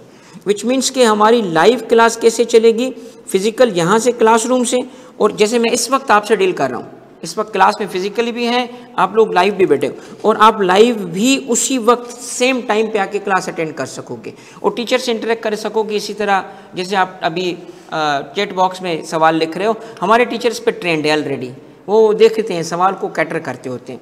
सेकंड क्या है, इसके अलावा आपके पास एक ऑप्शन होता है कि उसी सेशन का रिकॉर्डेड जो होगा लेक्चर, वो आपका एक पोर्टल है। CA की एजुकेशन इस वक्त ऑनलाइन में पाकिस्तान की टॉप लेवल पे टेक्नोलॉजी वाइज जा चुकी है। तो वो सिलेबस आपका सारा का सारा कवर इस तरीके से करेंगे, 2 वर्जन से। रिकॉर्डेड वर्जन की सूरत में आपके पास वो लेक्चर पोर्टल पे अवेलेबल होंगे। पोर्टल की आपको ID और पोर्टल की सारी एडमिन इशू कर देगा, और इसका एक्सेस आपको रहेगा उन बच्चों को ये टेस्ट के दिन तक, इसका मतलब पुराने लेक्चर भी देख सकते हो, बार बार देख सकते हो। जो अगर नहीं समझ होगा, ये सबसे बड़ा एडवांटेज है, क्योंकि पहले दौर में जब teacher says on the stage खड़ा होता था, एक बड़ा वो जो बोल गया ना तो बोल गया। अब मेरा एक दोस्त थे, मैं उससे बहुत सीखा हूँ, हम एक साथ रहते थे, जब उसका नाम है रिजवान, बैचमेट है हम दोनों, पोस्टिंग हुई वो भी और मैं भी, फैमिली जो थी मेरी लाड़काना में थी, उसकी हैदराबाद में थी, हम साथ रहते थे। तो वो शाम के टाइम पे बैठे हुए गपशप लगा रहे होते थे, टीवी देख रहे होते, तो बड़ी बड़ी बातें बताता था काम की। तो मैं उसको कहता था मुझे लिखने का होता था, मैं चीज़ें लिखता था, जो अक्लमंदी की बातें। तो मैं रिजवान रुक ज़रा, डायरी लेके आया, क्या बोला, मुझे देखता है, कहता है जो बड़े लोग होते हैं ना एक दफ़ा बोलते हैं, तवज्जो से सुना करो। और मैं कहता यार थोड़ा प्लीज़ बता दे यार, बड़ी ज़बरदस्त पॉइंट था यार रिजवान। फिर बोलते क्या बोलता था, कहता था यार मैं भूल गया हूँ। तो टीचर जो होता है ना, वो एक दफ़ा बोल देता था, हम लिखते थे, पता नहीं क्या समझ आया क्या नहीं समझ आया। तो this is the new education का फेस, जिसमें आप बार बार टीचर को सुन सकते हो उस पॉइंट को। और अगर ना समझ आए, बड़ी बात बताऊं, मैं सीए के इन टीचर्स को और ख़ुद को शाबाशी देता हूं कि हम इतनी मेहनत करते हैं बच्चे के लिए जो कोई और टीचर नहीं करता। पता है कैसे? क्योंकि अगर जब तुम्हें उस वक्त पढ़ते वक्त वो पॉइंट नहीं भी समझ आएगा ना, तो टीचर को मैसेज करोगे, वो टीचर रिस्पॉन्ड करता है। और हमारी भी फैमिलीज़ हैं, हमारी भी प्रोफेशनल लोग हैं सारे हम, मगर उसके बावजूद टाइम दे रहे होते हैं। तो कभी कभी क्या होता है, थोड़ा टाइम लग जाता है, फिर हम ताने भी सुनते हैं, बच्चा ताने मारता है, सर मैसेज किया हुआ है आपको, ठीक है सर 2 घंटे हो गए। तो हम बर्दाश्त कर लेते हैं वो भी ताने, क्योंकि ताने बर्दाश्त करना हमारी ट्रेनिंग का हिस्सा है। घर पे ताने मिल रहे होते हैं यार, समझ गए तुम लोग। तो मेरे कहने का मकसद मेरे बच्चों क्या है कि आपको उस वक्त भी रिकॉर्डिंग में भी वो टीचर आपको रिप्लाई कर रहा होगा ग्रुप पे, ठीक है। प्रेफर कीजिएगा कि टीचर को ग्रुप पे मैसेज रखें, क्योंकि ये अवेलेबल होंगे, ठीक है। और चूँकि इनके पास मैसेजेस आते हैं पर्सनल नंबर पे हर किस्म के बच्चे के, अब उसको अकाउंटिंग पूछ रहा होगा सीए का बच्चा, वो सीए का समझ लेगा। ग्रुप पे हम इंशाल्लाह, हाँ मना नहीं है, डायरेक्ट नंबर सबके पास है, हमारे पर्सनल नंबर रहे ही नहीं, हमारे नंबर कोई भी नंबर चेंज करते हैं बच्चों तक, क्योंकि हमारे स्टूडेंट पूरे मुल्क में इस वक्त, पूरे मुल्क में। तो पोर्टल का एक्सेस आपको मिल जाएगा और एक्सेस रिमेन करेगा, तो आप बार बार क्या कर सकते हैं, कॉन्सेप्ट को बार बार रिविजिट कर सकते हो। तो अगर क्लासेस हम ले रहे हैं, सपोज कर लें दिन में 3-4 घंटे की, तो आपके पास पूरी दिन पड़ा है उसको पढ़ने और याद करने का, प्रैक्टिस करने का, ठीक है। लाइव क्लासेस, फिजिकल क्लासेस ये एक साथ होंगी। रिकॉर्डेड जो होगा, अब इसका थोड़ा टाइम लेग होता है थोड़ा सा, ये शेड्यूल पूरा बेटा मंडे पे या कल अनाउंस कर दिया जाएगा, टीचर्स की अवेलेबिलिटी होगी, मगर क्लास आपकी एक टीचर लेगा, फिर दूसरा लेगा, फिर तीसरा लेगा। हम कोशिश करेंगे कि इसमें गैप ना हो। मगर इसका क्या होता है, देखिए हम जब कोई लेक्चर होता है ना, तो प्रोसेस करते हैं उस लेक्चर को प्रोसेस करने की वजह से अपलोड होने में टाइम लग जाता है। इतना नहीं लगता, पता है वो टाइम क्यों लगता है? ये ना हो कि अगर एक लेक्चर आपने डिले नहीं देखा, अब लेक्चर था सपोज कर लो दिन में कोई 10 बजे, और आप जॉब करते हो या आप पढ़ाई करते हो या आपकी उस वक्त मसरूफियत है, तो 10 बजे के बाद आपको शाम तक वो लेक्चर अपलोडेड होगा। नॉर्मली कितना टाइम लेता है? अब 5 to 5 आवर्स के अंदर आ जाता है। मगर ये अभी पता है क्यों होता है? वो सिस्टम प्रोसेस करता है। मगर मैं इनको बोलूँगा कुछ भी कर लो, बंदा जैसे बैठा रहे, मुर्गी पकड़ने के लिए गए घोड़ा तो भाग जाएगी, बस बैठा रहे एंड टाइम पे, यानी कोई टाइम एडमिन की तरफ से ना लगे। तो अगर इस टाइम को रिड्यूस करना मुमकिन हुआ, मैं 1 घंटे में इसको ले आऊँगा कि वहीं लेक्चर ख़त्म हुआ, वहीं की वहीं प्रोसेस में डाल दिया, फिर अपलोड कर दिया। तो इस पर थोड़ा सा बेटा मैं आपको रिक्वेस्ट करूँगा एज अ बड़ा भाई कि लाइव लो, रिकॉर्ड जो लाइव देख सकता है ले। हाँ मजबूरी है फिर उसको रिकॉर्डिंग में ज़रूर जाए, सेकंड ऑप्शन पे जाए। मगर उस केस में एडमिन ये सारे काम छोड़ के, पता है सीए टीचर्स भी और इंटायर एडमिन अपने काम में सबसे टॉप प्रेफरेंस आपको देंगे, सही है। सेकंड चीज़ जो मैं आपको बताना चाहता हूँ वो है जॉब के हवाले से। ऑलरेडी आपको पता है, मैं बस 2-3 चीज़ें बताता हूँ आपको। एसआरबी डील करता है किस चीज़ से? सिंध के सेल्स टैक्स से। कौन सा सेल्स टैक्स?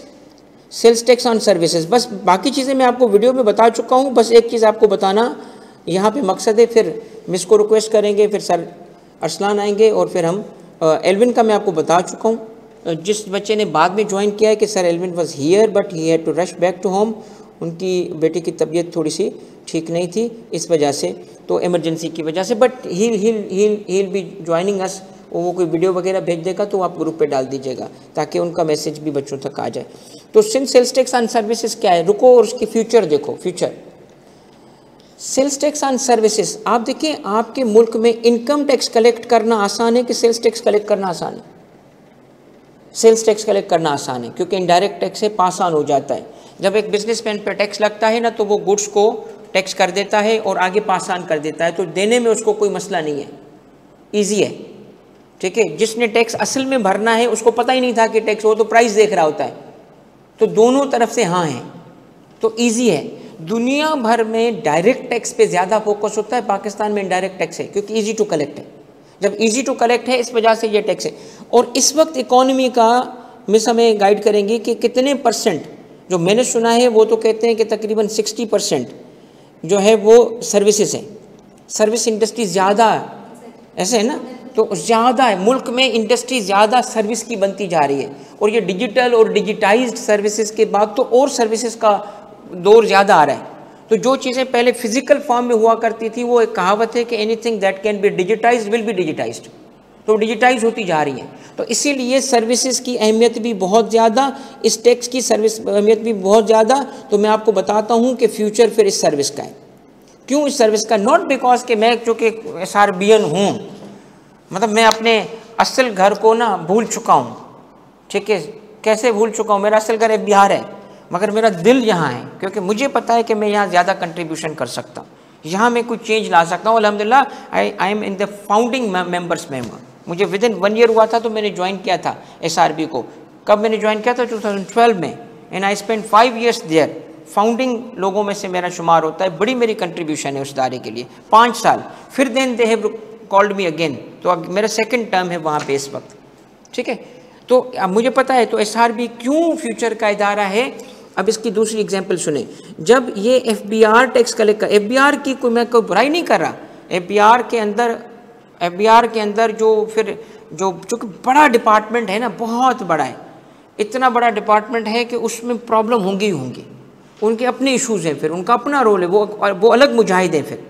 ठीक है, उनमें तो मेरे पास जब मैं SRB में फिर भी सबऑर्डिनेट्स को थोड़ा टाइट कर लेता हूँ, ये काम क्यों नहीं किया आपने, ये क्यों नहीं किया। FBR में नहीं करता क्योंकि मुझे उन पर रहम आता है लोगों पे कि यार इस बेचारे की ज़िंदगी वैसे ही तबाह है, मैं उसको और क्या डांटूँ, मैं उसको क्यों, जुल्म हो जाएगा भाई इस पर। बल्कि अपने DCs जो होते हैं ना मेरे सबऑर्डिनेट्स, उनके रूम में जा के बोलता हूँ यार थोड़ा काम मैं कर लूँ आपके लिए, मतलब अपना काम मुझे दे दो यार, मैं फारिग बैठा हूँ। आपको पता है ना, जैसे जैसे हम सीनियर होते जाते हैं फारिग होते जाते हैं काम में। ठीक है, कुछ भी नहीं करना होता। एनीवे, तो FBR जो है जब ये कलेक्ट करता था, सेल्स टैक्स ऑन सर्विस हमारे मुल्क में आया है 2000 में, और 2000 से लेके और 2010 तक FBR ने कलेक्ट किया है। ठीक है, FBR ने कलेक्ट किया है। उस वक्त सिंध को मिलता था, एवरेज बता रहा हूँ, वो इतने स्टैटिस्टिक्स अजीब से हैं कि कोई ट्रेंड तो मिस ही बता सकती है कि इससे क्या नतीजा निकलेगा। मैं देखता हूँ कभी देते थे 3 बिलियन, कभी देते थे 7 बिलियन, एक दफ़ा दे दिए 16 बिलियन, फिर एक दफ़ा दे दिया 500 मिलियन। वो ट्रेंड ही नहीं था, अजीब सा ट्रेंड होता था पैसे कलेक्ट करने का। मगर बहरहाल जो मिला, तो मैं एवरेज भी ले लूँ ना तो 10 बिलियन सिंध को मिलता था इस मद में, 10 मिलियन। हाँ, इससे तो मतलब एवरेज बड़ा हो ही नहीं सकता। मैं बड़ा दिल करके जो FBR से हूँ ना, तो बायस हूँ FBR की तरफ, चलो यार खैर थोड़ा और कर दो, तो 10 बिलियन देते थे। आपको पता है SRB ने पहले ही साल कितना कलेक्ट कर लिया? पहले साल 2011 में, 2011 के जुलाई से ये sales tax on service SRB ने खुद कलेक्ट करना शुरू किया है। पहले साल उसने 25 बिलियन कलेक्ट कर लिया। और इस वक्त आपका जो है वो तकरीबन, आपको मैं अगर टारगेट बताऊंगा तो हैरान रह जाओगे कि सिंध के अपने टैक्स में 60% कलेक्ट कर रहा है आपका SRB। इस वजह से एक नई डेवलपमेंट सुने जो आपके लिए गुड न्यूज़ है, जो भी इसमें सिलेक्ट होंगे, कि एग्रीकल्चरल इनकम टैक्स भी अब SRB कलेक्ट करेगा। The government has decided to give more taxes to SRB। इस सर्विस ऑफ फ्यूचर। सेकंड बात मैं पहले बता चुका हूँ, फर्स्ट प्रमोशन मिल जाता है 5 साल में, तो you are assistant commissioner, you are CSS officer for all practical purposes. तो इसीलिए मेहनत करेंगे आप। ठीक है, अब मैं आगे अगर कोई क्विक क्वेश्चन है मुझसे तो कर लो, तो then I will hand over to the teachers and then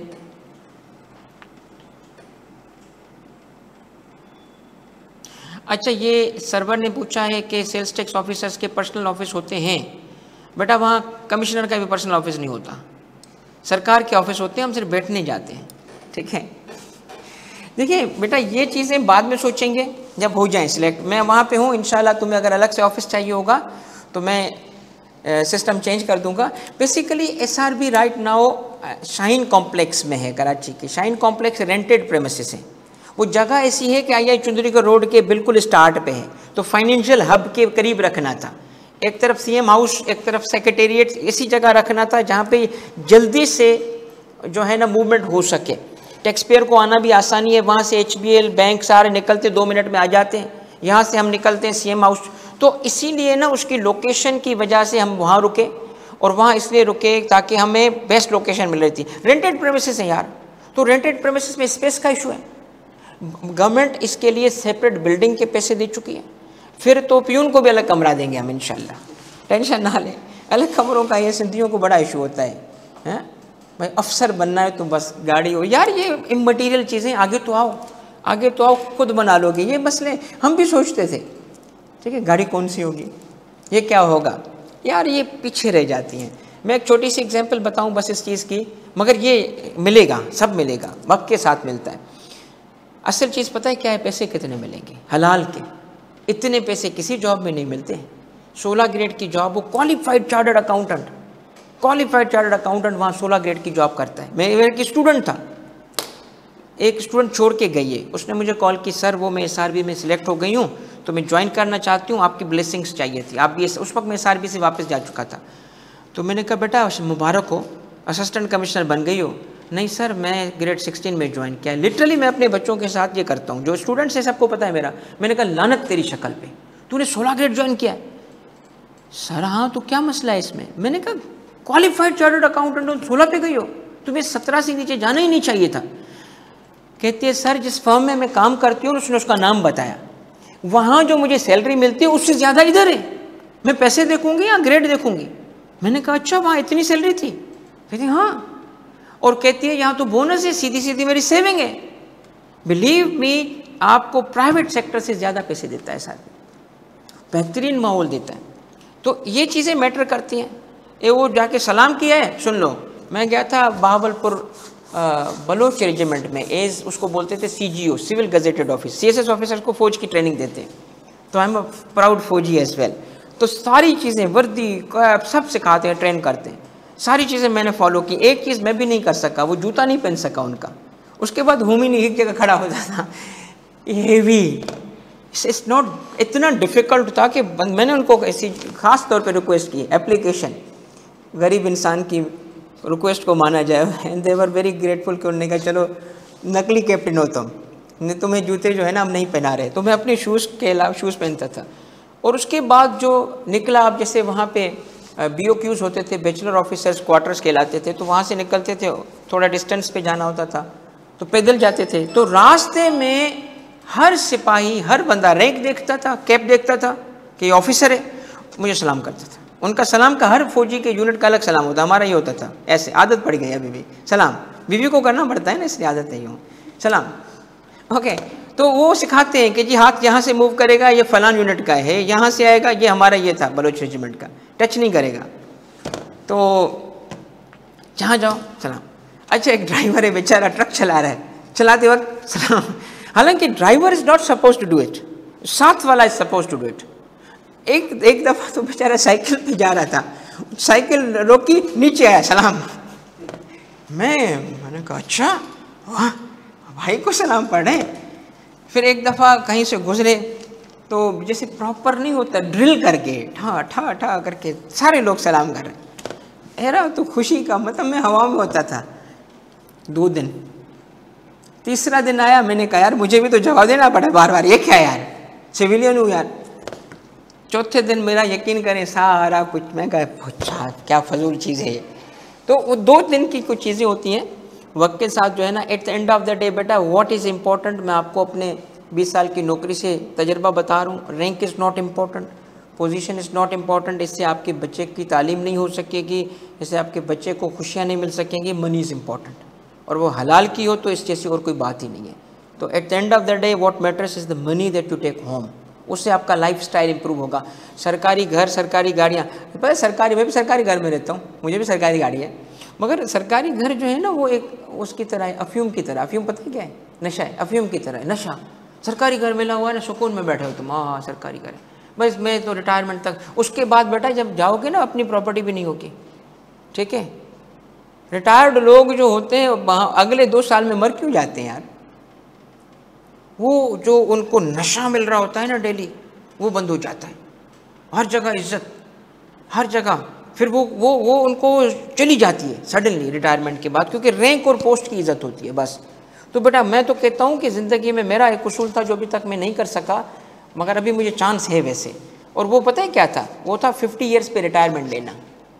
ऐसा कुछ कर जाओ, ऐसा स्किल, ऐसी नॉलेज, ऐसा काम, ऐसा कोई जिसके ज़रिए आपके पास वो रिसोर्स जनरेट हो, हलाल के, हराम नहीं, हलाल के ऐसे रिसोर्स बन जाएं कि आप 50 ईयर्स के बाद रिटायर ले लो। क्या ज़रूरत है 60 ईयर्स तक? मतलब यकीन कर लें, आपको मिन्नतें करें यार नहीं छोड़ के जाओ, हमारे चेयरमैन बन जाओ।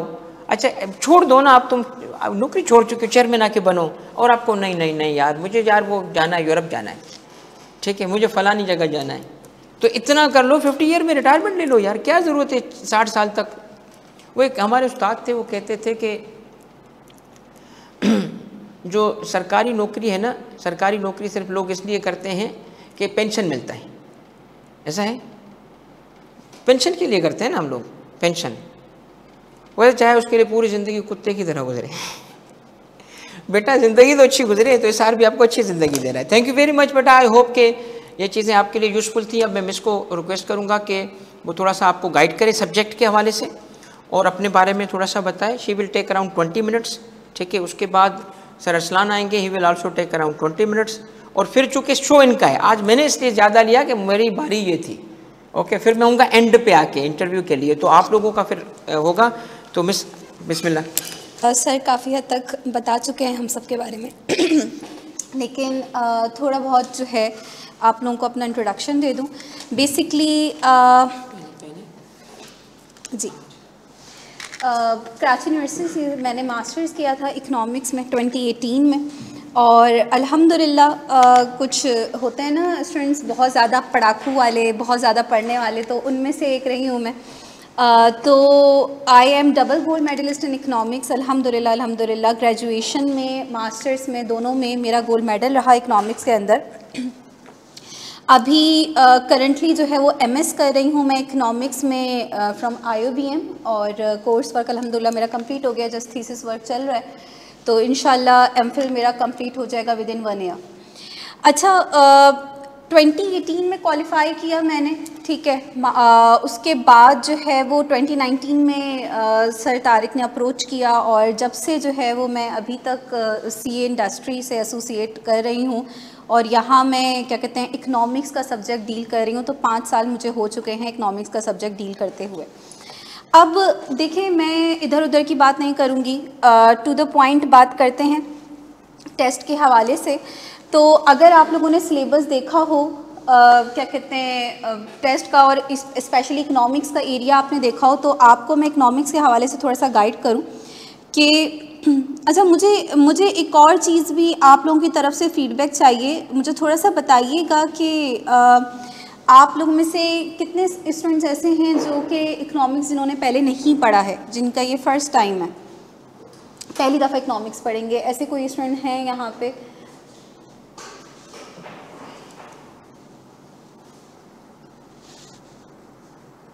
ठीक है, सही है, चलें। अच्छा अब इकनॉमिक्स के हवाले से मैं थोड़ा सा आप लोगों को गाइड कर दूं। सब्जेक्ट क्या है उसकी डिटेल तो अभी ज़ाहिर है हम पढ़ा है, बट कुछ याद नहीं है, सही है, ठीक है, समझ गई। तो फिर हम यही एज्यूम करते हुए चलेंगे कि इकनॉमिक्स जो है उसके बारे में कुछ भी नहीं पता, ठीक है ना, यही अजम्पशन के साथ हम लेकर चलेंगे तैयारी अपनी।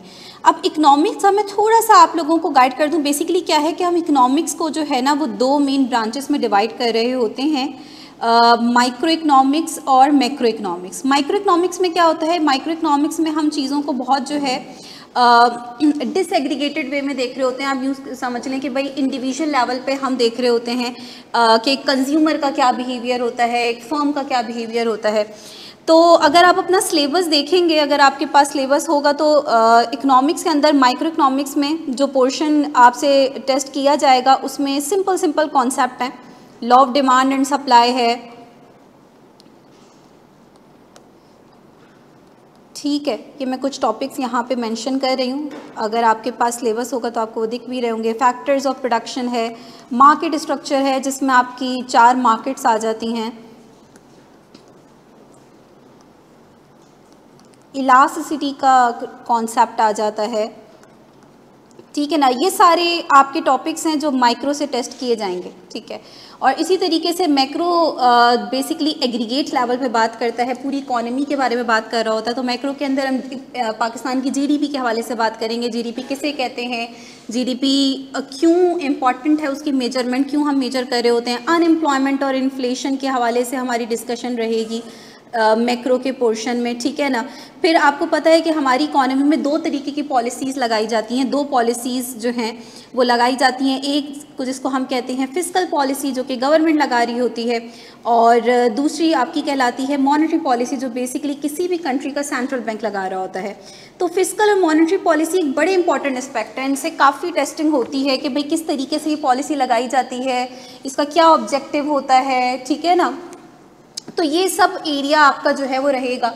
अच्छा, अब अच्छी बात मैं आप लोगों को ये बताऊं, जैसे कि सर ने अभी भी बताया कि सीए जो है वो पहले इकोनॉमिक्स जो था वो बहुत ज़्यादा थ्योरी बेस्ड पेपर था, ठीक है, सीए के अंदर, और एक एमसीक्यूज़ के बड़ा कम वेटेज हुआ करता था। लेकिन अब जब से पीआरसी के अंदर इकोनॉमिक्स को ऐड किया गया तो हमारा 100 मार्क्स का इकोनॉमिक्स जो है वो एमसीक्यूज़ बेस्ड आता है। तो इस पर मेरी काफ़ी वर्किंग है, तकरीबन 2000 प्लस एमसीक्यूज़ मैंने इस पे ऑलरेडी प्रिपेयर किए हैं। अच्छा, अब इसमें क्या है कि जैसे law of demand and supply है ना, अब हम कोई भी एक टॉपिक डिस्कस करेंगे और उसके हवाले से हम देखेंगे कि इस टॉपिक के हवाले से आपसे किस किस तरीके से एमसीक्यूज़ के थ्रू पूछा जा सकता है। तो हम हर पॉसिबल सिचुएशंस को देखते हुए हर तरीके का एमसीक्यू सॉल्व करेंगे, ठीक है ना, क्लास में, कि भाई कौन कौन सा एरिया इसमें आ जाता है जिसका जो है वो आपसे पूछ सकता है। इसी तरीके से फैक्टर्स ऑफ प्रोडक्शन के हवाले से हमने बात करी और फिर हमने देखा कि भाई फैक्टर्स ऑफ प्रोडक्शन के हवाले से अगर आपसे पूछा जाएगा तो वो किस किस तरीके से आपसे पूछ सकता है। तो हर कॉन्सेप्ट को लेकर उसके जितने भी पॉसिबल एमसीक्यूज़ हैं वो हम सब जो है वो क्लास में सॉल्व करेंगे। बहुत हद तक सर ने ऑलरेडी गाइडेंस दे दी है कि हमारा ग्रुप होगा, ग्रुप में इंशाल्लाह हम पूरी कोशिश होगी हमारी कि हमारी अवेलेबिलिटी रहे मुसलसल, ठीक है ना। तो जिसकी जो भी क्वेरीज़ हैं आप, वैसे तो सोर्स हम भी आपको काफ़ी सारे एमसीक्यूज़, मैंने आपको कहा कि भाई मेरे ऑलरेडी प्रिपेयर्ड एमसीक्यूज़ हैं, वो भी मैं आपको प्रोवाइड कर दूंगी। इसके अलावा भी, ठीक है, दूसरा मटेरियल मैं आपको साथ साथ देती रहूँगी।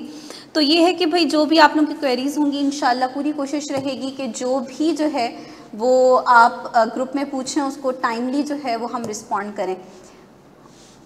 वो इंशाल्लाह ज़ामिर जब हमारी डिस्कशन स्टार्ट होगी, क्योंकि अभी मार्केट स्ट्रक्चर के अंदर भी बड़े सब टॉपिक्स हैं, मतलब एक मार्केट के अंदर भी बहुत सारे टॉपिक्स आ जाते हैं। तो वो इंशाल्लाह जब हमारी पहली क्लास होगी तो हम कोशिश करेंगे कि आहिस्ता आहिस्ता चीज़ों को लेकर स्टार्ट करें, क्योंकि बहुत सारे स्टूडेंट यहाँ पे ये कह रहे हैं कि भाई बस उनको इकोनॉमिक्स का कुछ को नाम ही याद है खाली, कि इकोनॉमिक्स कोई सब्जेक्ट हुआ करता था। अब इसके अलावा एक कह रहे हैं कि वो हमने पेपर की रात में पढ़ा था। तो मुझे आइडिया हो गया बहुत अच्छे तरीके से कि कितनी अच्छी इकोनॉमिक्स आती है आप लोगों को। तो कोई टेंशन वाली बात नहीं है, इंशाल्लाह हम मेहनत करेंगे, आगे से आप लोगों ने मेहनत करनी है, ठीक है ना, क्योंकि एक हाथ से ताली नहीं बजती। तो दोनों मिलके मेहनत करेंगे इंशाल्लाह, फिर बाकी दुआ है अल्लाह आप लोगों को कामयाब करे। इसके अलावा अगर आप लोगों के जहन में किसी किस्म का कोई क्वेश्चन है, सफ़ीउल्लाह सर ने गाइड कर दिया है आप लोगों का जो टेस्ट है 15 दिसंबर, सर कह रहे हैं 15 दिसंबर को इंशाल्लाह नहीं लगेगी बोरे। जी आपका नाम मेरे पास आ नहीं रहा है। ये ग्रुप में सारी आप लोगों को गाइड कर दिया जाएगा कि आप लोगों की क्लासेस कब से स्टार्ट हैं, शेड्यूल वगैरह सब आप लोग, बस जो ओपन ग्रुप है अभी उसमें आप लोग अगर हैं तो कोई मसला नहीं है, वो सब जो है वो एडमिन आपको बता देगा।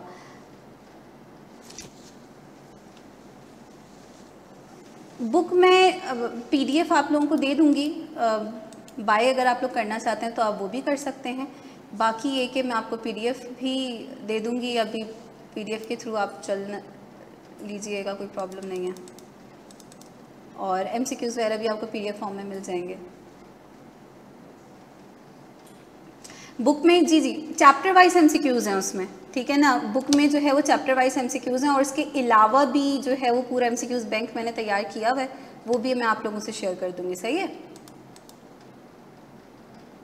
जी जी जी जी जी, सारा मटेरियल मिलेगा, उसकी आप टेंशन ही ना लें भाई। हमारा तो जो पढ़ाना है वो बेसिकली इसी पे ही बेस कर रहा है ना, मतलब बगैर किसी मटेरियल के कैसे पढ़ाएंगे। तो आप लोगों के सामने मैं MCQs रखूँगी तभी हम उसको सॉल्व करेंगे, तो सारा मटेरियल आपको मिल जाएगा, उसकी टेंशन ना लें। मुजाहिद, ये मुजाहिद जुल्फ़िकार, आप लोगों के जो क्वेश्चंस हैं ये एडमिन गाइड कर देंगे।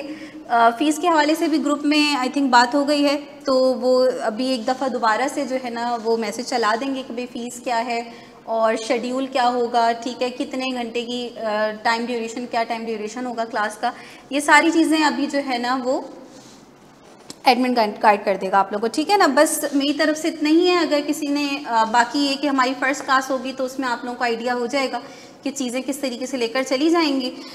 सर सलान को मैं थोड़ा सा टाइम दे देती हूँ कि वो आ जाएं और वो कुछ थोड़ा सा बात कर लें, उनके पास तो 2 पोर्शन है माशाल्लाह, तो सर सलान आपसे ज़्यादा डिटेल में बात करेंगे।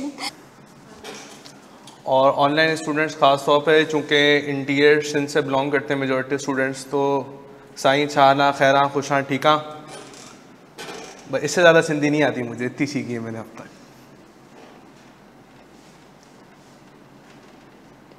ओके, सो अगर हम अपने टेस्ट के बारे में बात करते हैं, अल्हम्दुलिल्लाह सर्वर, तो भाई अगर हम टेस्ट की अपने बारे में बात करें तो जैसे कि आपके सामने सिलेबस मेंशन हुआ हुआ है कि बेटा आपके पास अकाउंटिंग जो है वो 25 MCQs आएंगे, मैथ्स के 20 MCQs आएंगे, और ये जो टेस्ट कंडक्ट करेगा वो IBA कराची कंडक्ट कर रहा है। तो बात ये हुई थी कि एक गैप बड़ा आ रहा है बीच के अंदर कि जो इंटीरियर से बिलोंग करते हैं उनकी एजुकेशन उस हवाले से उस स्टैंडर्ड के ऊपर नहीं हुई भी जिस स्टैंडर्ड के ऊपर जो है वो IBA कराची टेस्ट लेगा, ठीक है ना। वो जितने भी रीजंस सर ने अभी गाइड करे पास्ट के अंदर के टीचर अवेलेबल नहीं होता या कोचिंग नहीं होती, सब चीज़ें होती हैं, ठीक है ना। सो कहने का मकसद ये है बच्चों कि मैं जो यहाँ पढ़ाने आया हूँ उस पढ़ाने का मकसद ही ये है कि वो बच्चा जो कि एक एवरेज स्टूडेंट है, मैं सिर्फ उस बच्चे को पढ़ाने आया हूँ। जो बच्चा होशियार है वो तो वैसे ही मेहनत करके निकल जाएगा ना आगे, उस बच्चे का क्या होगा जो कि एक एवरेज स्टूडेंट है और जो एक बिलो एवरेज स्टूडेंट है। मैं जो यहाँ पढ़ाने आया हूँ वो उस एवरेज स्टूडेंट को और बिलो एवरेज स्टूडेंट को पेपर पास कराने आया हूँ, ठीक है। यहाँ पे पढ़ाने आने का मकसद ही ये है कि उस बच्चे का पेपर पास हो जिसके पास स्किल्स तो हैं लेकिन उसको अपॉर्चुनिटी नहीं मिल रही, उसके पास रिसोर्सेज इतने नहीं थे पास के अंदर कि वो कुछ करके दिखाए। मैं बोलता हूँ कि भाई कोई बच्चा जो है ना वो डफर या नालायक नहीं होता, डिपेंड करता है कि उसको गाइड करने वाले लोग कैसे हैं। जैसे मिसाल के तौर के ऊपर भाई मेरे पास अगर एक हीरा आ जाए तो मैं क्या करूँगा, मुझे कोई हीरा बनाना तो नहीं आता, हथौड़े वथौड़े ये आगे पीछे करके मैं क्या करूँगा, उसका ख़राब कर दूंगा उसको। लेकिन अगर वो एक हीरा जो है वो किसी उस बंदे के पास चला जाए जो कि उसका स्पेशलिस्ट हो, उसको डील करने वाला हो, तो वो उसको एक प्रॉपर शेप दे के और उसको उसकी सही वैल्यू के ऊपर ले आएगा कि नहीं भाई तुम्हारी वैल्यू थी, मैं तो उसकी वैल्यू ख़राब कर दूंगा भाई, ठीक है ना। तो कहने का मकसद ये है कि बेटा यहाँ आने का पढ़ाने का मेन रीज़न ही तुम लोगों के साथ ये है कि वो एवरेज बच्चा जिसको ये समझ में आता है कि भाई 2 चीज़ें जमा करता हूँ तो प्लस होगा, 2 चीज़ों को माइनस करूँगा तो उनका डिफरेंस आएगा, बस इतना समझ में आता है ना तो काफ़ी है, इतनी अंडरस्टैंडिंग काफ़ी मेरे लिए कि मैच हो जाएगा, ठीक है ना। और अकाउंटिंग के अंदर बहुत सारे लोगों की लिमिटेशन ही होगी, कुछ लोगों का अकाउंटिंग का बैकग्राउंड नहीं होगा जिन्होंने साइंस से अपना ग्रेजुएशन किया है या जिन्होंने आर्ट्स वगैरह किया होगा मेरे ख्याल में, ठीक है ना। जो कि बीकॉम वगैरह या BS वगैरह किया होगा अकाउंटिंग एंड फाइनेंस के अंदर, उनको तो अकाउंटिंग आती है तो मसला नहीं होगा। लेकिन हम अकाउंटिंग जो स्टार्ट करेंगे वो बिल्कुल स्क्रैच से स्टार्ट करेंगे, ठीक है, ताकि सारे बच्चे एक पेज के ऊपर आ जाएं। और हमेशा से ऑनलाइन स्टूडेंट्स में अभी आपके आंसर्स लेता हूँ बेटा, पहले एक चीज़ गाइड कर दूँ, हमेशा से मेरा ऑब्जेक्टिव ये रहा है, देखो अराउंड CA के अंदर पढ़ाते हुए कोई 5 ईयर्स प्लस हो चुके हैं मुझे अकाउंटिंग और मैथ्स, और अब तक कोई मोर देन 4500 स्टूडेंट्स जो है मैंने अब तक पढ़ाए हैं। इसका इरेजर नहीं आ रहा,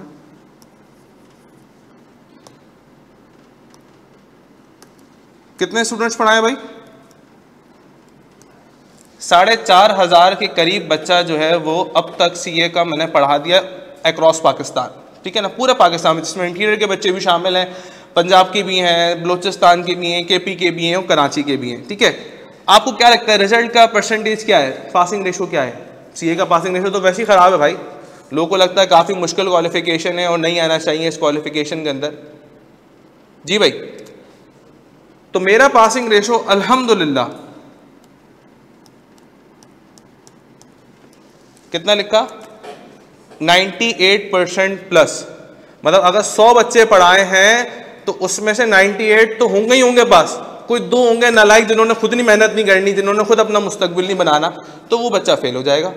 लेकिन एक बिलो एवरेज बच्चा जो कि मेहनत करना चाहता है और वो ये चाहता है कि मेरा भाई मैं कुछ करके अपने लिए कुछ कर लूँ, अपनी फैमिली के लिए कुछ सिक्योर कर लूँ, अपना फ्यूचर सिक्योर कर लूँ, तो उसके लिहाज से ये बहुत अच्छी अपॉर्चुनिटी है जो कि एसटीटी सॉल्यूशंस आपको प्रोवाइड करने जा रहा है। ठीक है, सो अकाउंटिंग और मैथ्स के हवाले से बात करें तो उसमें होगा ये कि टोटल एमसीक्यूज बेस हम काम करेंगे, पहले सिनेरियोज डिस्कस करेंगे, ग्राउंड लेवल बनाएंगे ताकि कॉन्सेप्ट बेस हो।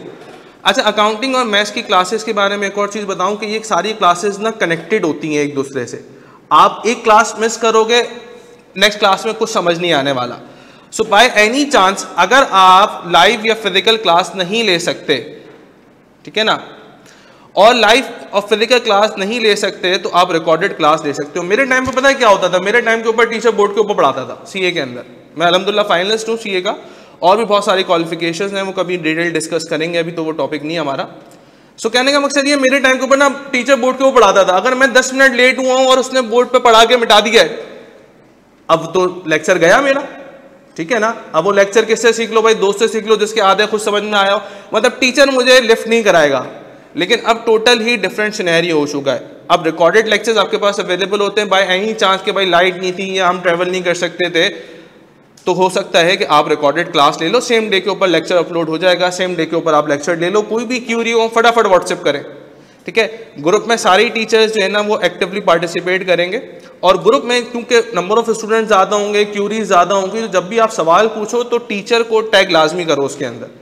ऐसा ना हो कि आप अकाउंटिंग का सवाल पूछा, मुझे टैग ही नहीं किया, तो मैंने जब ग्रुप खोला तो मैं मेंशन ही नहीं हूँ कहीं के ऊपर, ठीक है ना। तो मेरी बात समझ में आती है स्टूडेंट्स या नहीं आती आप लोगों को? तो कहने का मकसद ये है भाई कि टोटल गाइडेंस आप लोगों को प्रोवाइड की जाएगी, और इस तरीके से प्रोवाइड की जाएगी कि आपका पेपर पास हो।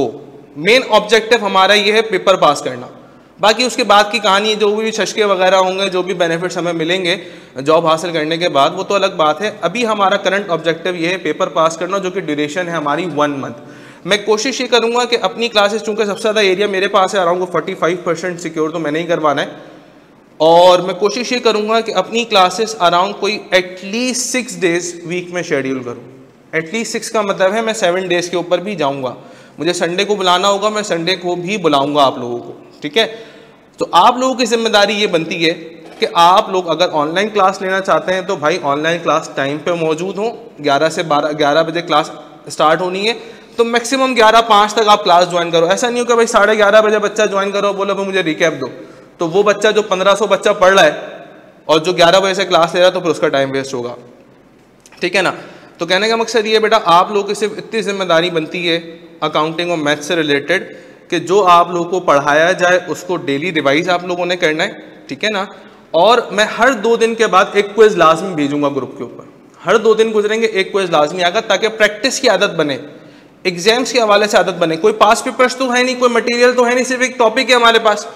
अच्छा, टॉपिक के हवाले से भी मैथ्स के अंदर तो चलो लिमिटेशन आ जाती है कि भाई ये टॉपिक है और ये टॉपिक बेसिक लेवल का है, तो बेसिक लेवल से ऊपर नहीं जाएगा, लेकिन अकाउंटिंग में एक लिमिटेशन नहीं आती। अकाउंटिंग में एक टॉपिक देगा भाई अकाउंट रिसीवेबल, टॉपिक मेंशन कर दिया सिलेबस के अंदर, लेकिन अकाउंट रिसीवेबल तो वो समंदर है, पूरा चलता हुआ जा रहा है आगे तक, लेकिन हमारे किस लेवल के ऊपर आएगा, किस एक्सटेंट के ऊपर आएगा, उसकी एक लिमिटेशन हमने मार्क करनी होगी, ठीक है ना।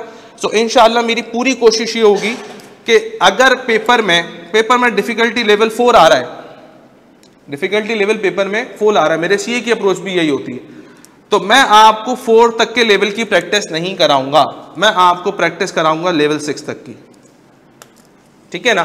तो उसमें होगा ये कि एक तो वो चीज जो कि एग्जाम्स में आ रही है वो तो कवर हो गई, प्लस अगर गवर्नमेंट ने कुछ बच्चों को ट्विस्ट करने के लिए कोई ट्विस्टेड सवाल डाल दिए तो वो भी आप इजीली टैकल कर लोगे, क्योंकि हमें डिफिकल्टी लेवल 6 तक की तो प्रैक्टिस हुई हुई है।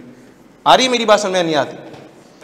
सर क्लास में गैप ज़रूर रखिएगा, ऐसे नहीं दोनों क्लासेस कंसेक्यूटिव हों नहीं नहीं, इंशाल्लाह सर्वर आपको बोर नहीं होने देंगे बेटा। कभी क्लास तो आप लें, कभी क्लास आप लें, आपको अंदाज़ा होगा। अब पहली 2-3 क्लासेस ले लोगे ना, आपको पता चल जाएगा। मैथ्स के साथ लॉजिक्स लिखा हुआ है सब, और लॉजिक्स के बारे में थोड़ा गाइड करते हैं। डेल तो लॉजिकल रीजनिंग बेसिकली सवाल आते हैं, वो थ्योरेटिकल बेस्ड होंगे, ठीक है। कैलकुलेशन भी उसके अंदर थोड़ी बहुत हो सकती है। वो लॉजिकल बेस्ड सवाल होंगे, कॉमन सेंस उसमें थोड़ा सा यूज़ करना होगा हम लोगों ने, और वो एक अच्छे तरीके के सवाल होते हैं। वो इंशाल्लाह डिस्कशन करेंगे जब सेशन रखेंगे अपना। तो और ऑनलाइन वालों अब मुझसे सवाल कर लीजिए जिसका जो सवाल था, शाबाश। या फिजिकल में किसी का कोई सवाल है तो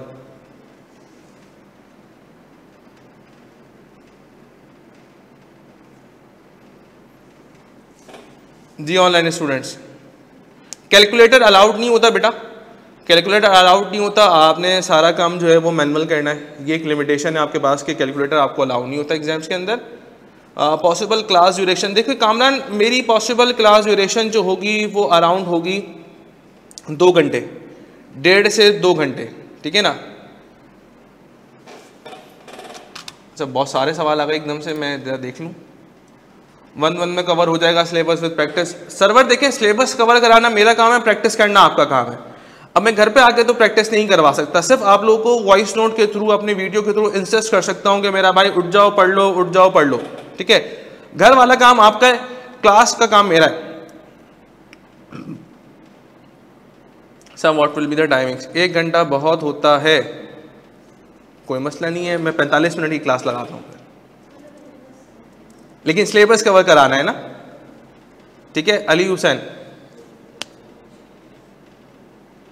it will be MCQs preparation और यू फोकस ऑन थ्योरी। बेटा सैमसंग SM जो भी है, आपका नाम मेरे पास नहीं आ रहा, तो कहने का मकसद ये है कि नहीं, अली हुसैन बोर्ड नहीं होंगे, और थ्योरी के ऊपर फोकस। देखें, थ्योरी बेस्ड MCQs जो होंगे ना हमारे पास, वो तो आएंगे लॉजिकल रीजनिंग वाले साइड से। बाकी तो सारी क्लासेस हमारे पास, सारे जो टॉपिक्स हैं मेरे एरिया जो है वो कैलकुलेशन बेस्ड है, ठीक है। तो उसमें नंबर्स के ऊपर खेलना होगा। CA की बुक से पढ़ाएंगे? नहीं, मैं CA की बुक से नहीं पढ़ाऊंगा प्यारे बच्चों, मैं आप लोगों को आपकी ही बुक से पढ़ाऊंगा, ठीक है। आप लोगों के लिए मैं सेपरेट नोट्स जनरेट करूंगा, और सेपरेट नोट्स जनरेट करने के बाद मैं आप लोगों को वो प्रोवाइड करा करूंगा सॉफ्ट कॉपी के ऊपर। बिल्कुल शमा हुसैन बेटा, उसी एक्सटेंड के ऊपर रखेंगे जो कि एग्जाम्स के ऊपर होता है, इसके अलावा नहीं होगा। देखिए अकाउंटिंग जो है ना, वो अकाउंटिंग उसमें नहीं होती, स्टैट के MC उसमें नहीं होती, पेपर में नहीं होती सारा, ठीक है, वो एडिशनल है। मेरी क्लास जो है, मेरी जो क्लास है वो अराउंड हुआ करेगी इवनिंग के टाइम के ऊपर। मैं मॉर्निंग में क्लासेस नहीं रखता। मॉर्निंग में हो सकता है सर एल्विन कंडक्ट करें आपकी क्लासेस, और मिस जैनब कंडक्ट करें आपकी क्लासेस। मैं अपनी क्लास जो है वो कंडक्ट करा करूँगा शाम के टाइम के ऊपर। जामिर बेटा, मैं कोई बुक सजेस्ट नहीं करूँगा, मैं सिर्फ अपने नोट्स सजेस्ट करूँगा कि भाई मेरे नोट्स आप लें और उससे प्रिपरेशन करें, इंशाल्लाह उसका आपका पेपर पास होगा। साकिब बेटा, सारे के सारे न्यूमेरिकल्स होंगे, ठीक है ना। और जो है वो मेरा नाम अरसलान सिद्दीकी है, ठीक है। आप मुझे गूगल पे भी सर्च कर सकते हैं, ठीक है। आप गूगल पे सर्च करना सर अरसलान, स्पेलिंग सही लिखना, सिद्दीकी, ये आप गूगल कर लीजिएगा। अल्हम्दुलिल्लाह आपका भाई गूगल पे भी आता है, ठीक है। अच्छा, एग्जैक्ट लोकेशन और ये सारी चीज़ें जो है ये एडमिन आपको गाइड करेगा बेटा, ठीक है ना। Kindly guide for accounting paper होगा, स्टैंडर्ड का पेपर होगा, काइंडली गाइड। देखिए अकाउंटिंग के बारे में मैंने आपको बताया सारा कि अकाउंटिंग का एक स्पेसिफिक सिलेबस जो है हमारे बोर्ड ने हमें दे दिया है, और उसके अकॉर्डिंगली चलेंगे, जिसमें हमारे पास पूरी अकाउंटिंग साइकिल आ रही है, ठीक है ना। जिसमें हमारे पास रिकॉर्डिंग का फॉर्मेट भी आ रहा है, इनकम स्टेटमेंट का फॉर्मेट भी आ रहा है, ठीक है ना। कैश फ्लोज भी आ रहे हैं, इनफैक्ट कैश फ्लो तो बेसिकली IAS 7 है, सो वो भी आ रहा है हमारे पास। IAS 1 भी आ रहा है जिसके अंदर इनकम स्टेटमेंट, बैलेंस शीट आ रही है, बेसिक अकाउंटिंग इक्वेशन भी उसके अंदर आ रही है हमारे पास। तो बहुत सारी चीज़ें जो कि उसके अंदर आती हैं अपने पास।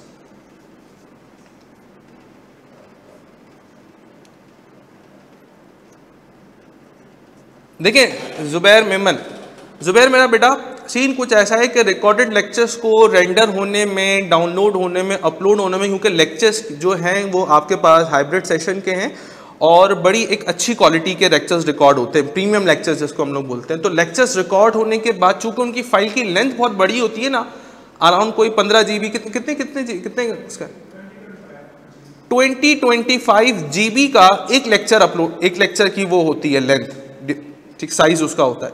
सो उसको रिड्यूस करने में, ताकि उसकी क्वालिटी भी ख़राब ना हो और उसको जो है अपलोड करने में थोड़ा सा टाइम लगता है। जबकि हमारे पास जो यहाँ इंटरनेट कनेक्शन है वो 100+ MBs के हैं, ठीक है, 100 Mbps का जो हमारे पास है वो स्पीड है, लेकिन उसको भी अपलोड होने में, रेंडर होने में थोड़ा सा टाइम लगता है। दोनों आएंगे जिन सर बेटा, दोनों तरीके के सवाल होंगे, थ्योरेटिकल भी होंगे और न्यूमेरिकल बेस्ड भी होंगे। लेक्चर्स डेली बेसिस के ऊपर अपलोड किए जाएंगे और with in a day upload हो जाएंगे। जैसे अगर मेरा आज लेक्चर हुआ तो जो भी उसका स्पेसिफिक टाइम लगता है 2 घंटे, 3 घंटे, 4 घंटे, 5 घंटे, सो उसके अंदर आपके पास लेक्चर्स अवेलेबल होंगे पोर्टल के ऊपर। लेकिन आई प्रेफर्ड कि बेटा आप रिकॉर्डेड लेक्चर्स की तरफ तब मूव करिएगा जब आपके पास इंटरनेट कनेक्शन अच्छा ना हो। दूसरी चीज़, आपके पास अवेलेबिलिटी ना हो कि कैंपस के ऊपर आ सकें। जो कराची के स्टूडेंट्स हैं मैं तो उनको लाजमी ये बोलूँगा प्यारे बच्चों के कैंपस के ऊपर क्लास लें। कैंपस के ऊपर देखो ना एक फील अलग होती है, लाइब्रेरी में पढ़ोगे तो एक फील अलग है, सबका पढ़ने का दिल करेगा, ठीक है, लेकिन घर बैठे होंगे, अपने कंफर्ट जोन में बैठे होंगे तो पढ़ने का मूड नहीं हो रहा होगा। तो इसीलिए कैंपस के ऊपर मैं इसलिए प्रेफर करूंगा, जो कराची स्टूडेंट्स हैं कैंपस के ऊपर लाजमी आए, ताकि आपको एक एनवायरनमेंट फील हो पढ़ाई का, नहीं यार मेरा भी पढ़ने का दिल कर रहा है, ठीक है। अच्छा, लेक्चर्स अवेलेबल ऑन पोर्टल बिल्कुल हो जाएंगे। मॉक टेस्ट होगा वीकली।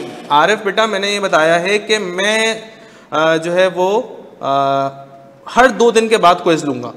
हर 2 दिन के बाद मैं एक क्विज का जो है ना फॉर्मेट पूरे PDF फाइल ग्रुप पे अपलोड करूँगा, ठीक है। एक रीजनेबल टाइम आप लोगों को दूंगा कि भाई आज जो है वो 2 बजे से लेकर 3 बजे तक आप लोगों का क्विज है।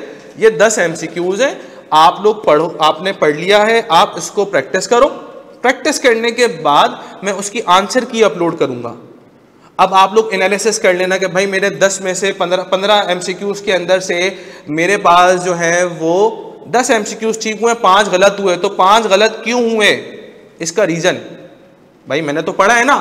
पढ़ने के बाद भी अगर मेरे पास 10 MCQs ठीक हो रहे हैं और 5 MCQs गलत हो रहे हैं तो उसका रीज़न क्या है। देखो हमेशा हर बच्चा जो अपनी गलतियों से सीखता है ना वो कामयाब होता है, ये बात याद रखना, अपनी गलतियों से सीखना पड़ेगा।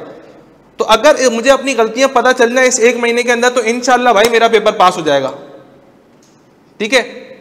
तो कहने का मकसद ये है कि आपकी गलतियां कैसे आइडेंटिफाई होंगी, भाई मैं आइडेंटिफाई करूंगा। आपके 5 MCQs गलत हुए, मुझसे कॉल पे डिस्कशन करेंगे, हम मैसेज पर डिस्कशन नहीं करेंगे। आप मुझसे टाइम ले लेना कि सर मुझे डिस्कशन लंबी है, तो मैं आपको कॉल का एक टाइम दे दूंगा कि नहीं भाई 6 बजे कॉल करिए, खत्म हो गई बात, 6 बजे हम कॉल के ऊपर डिस्कस करेंगे, ठीक है। और ज़रूरत पड़ी तो उन जो MCQs मैंने टेस्ट के तौर के ऊपर दिए थे, उन टेस्ट को हम क्या करेंगे बेटा अपने पास क्लास में सॉल्व भी कर लेंगे अगर आप लोग बोलेंगे तो, या मैं उसकी सेपरेट वीडियो एक रिकॉर्डेड फॉर्म में आप लोगों के पोर्टल के ऊपर डाल दूंगा। तो जिन बच्चों के पूरे मार्क्स आए वो तो कोई मसला नहीं है, जिन बच्चों के पूरे मार्क्स नहीं होंगे वो जाके वहाँ से देख लें भाई हमने कौन सा MCQ गलत किया है। या जो फिजिकल आएंगे, फिजिकल तो मुझसे 100 सवाल पूछ लें, कोई इशू ही नहीं है। ऑनलाइन स्टूडेंट्स बात समझ में आती है प्यारे बच्चों? अच्छा, ये प्यारे बच्चों और ये जो मैं स्टूडेंट्स बोलता हूँ, ये भाई ये सालों की प्रैक्टिस है चार्टर्ड अकाउंटेंसी के अंदर, तो ये थोड़ा सा आप लोगों ने देखना होगा, ठीक है। और कोई सवाल?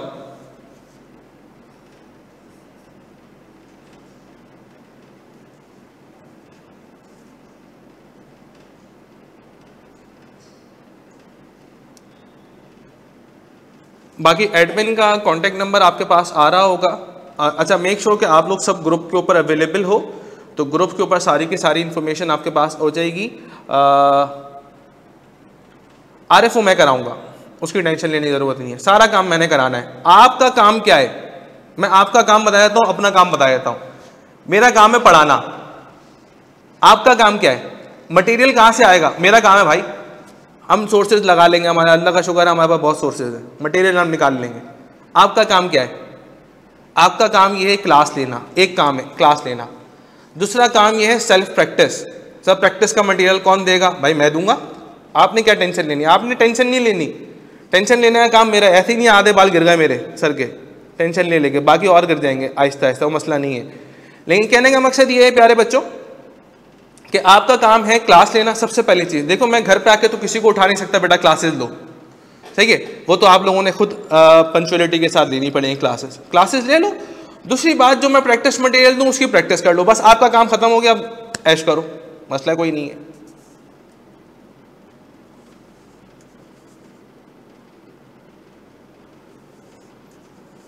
एनी अदर क्वेश्चन बेटा, या फिजिकल वालों को कोई सवाल हो? कोई सवाल नहीं, खुश हो तुम लोग? यार ऐसा हो ही नहीं सकता, सवाल तो बहुत होते हैं इंसान के जहन में, सेशन एंड होने के बाद जहन में आता है यार ये सवाल भी पूछ लेता मैं हाथ के हाथ ही, मसला ही नहीं था। बेटा ये एग्जाम फॉर्मेट है अलीजा, सेट और जो ये है ना GMAT, ये एग्जाम्स फॉर्मेट होते हैं बेसिकली, जो A लेवल स्टूडेंट्स होते हैं ये उनके लिए होता है। तो ये स्टैंडर्ड फॉर्म है एग्जाम्स का, एडमिशन टेस्ट का होता है ये।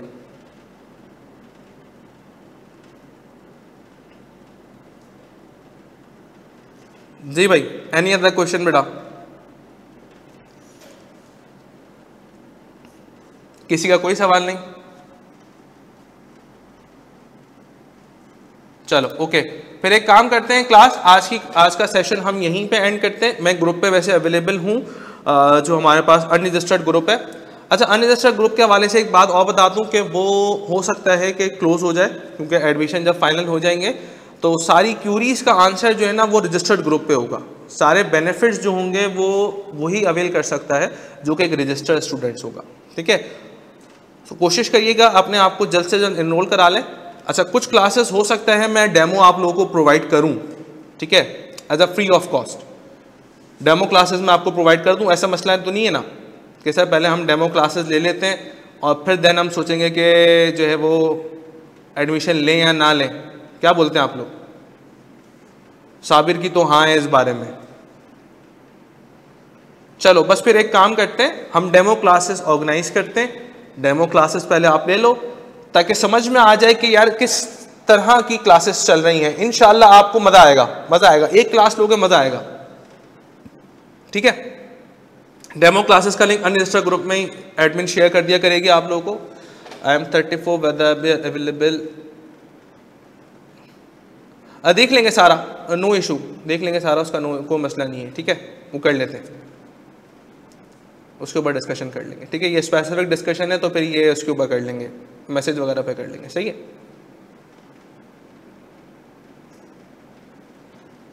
चले बस फिर एक काम करते हैं, आज की क्लास हम यहीं तक रखते हैं और इंशाल्लाह ताला आपसे सेशन में मुलाकात करते हैं। मेरा नंबर वैसे ग्रुप के ऊपर मौजूद है, अनरजिस्टर्ड ग्रुप के ऊपर, और कोई भी क्यूरी हो तो आप लोग मुझे जो है वो ग्रुप पे ही पूछ लो। मेंशन लाजमी करना, टैग लाजमी कर देना मैसेज के ऊपर, या मुझे पर्सनल मैसेज कर दो, कोई इशू नहीं होता, ठीक है। चले इंशाल्लाह ताला आपसे मुलाकात करते हैं। अल्लाह हाफिज़।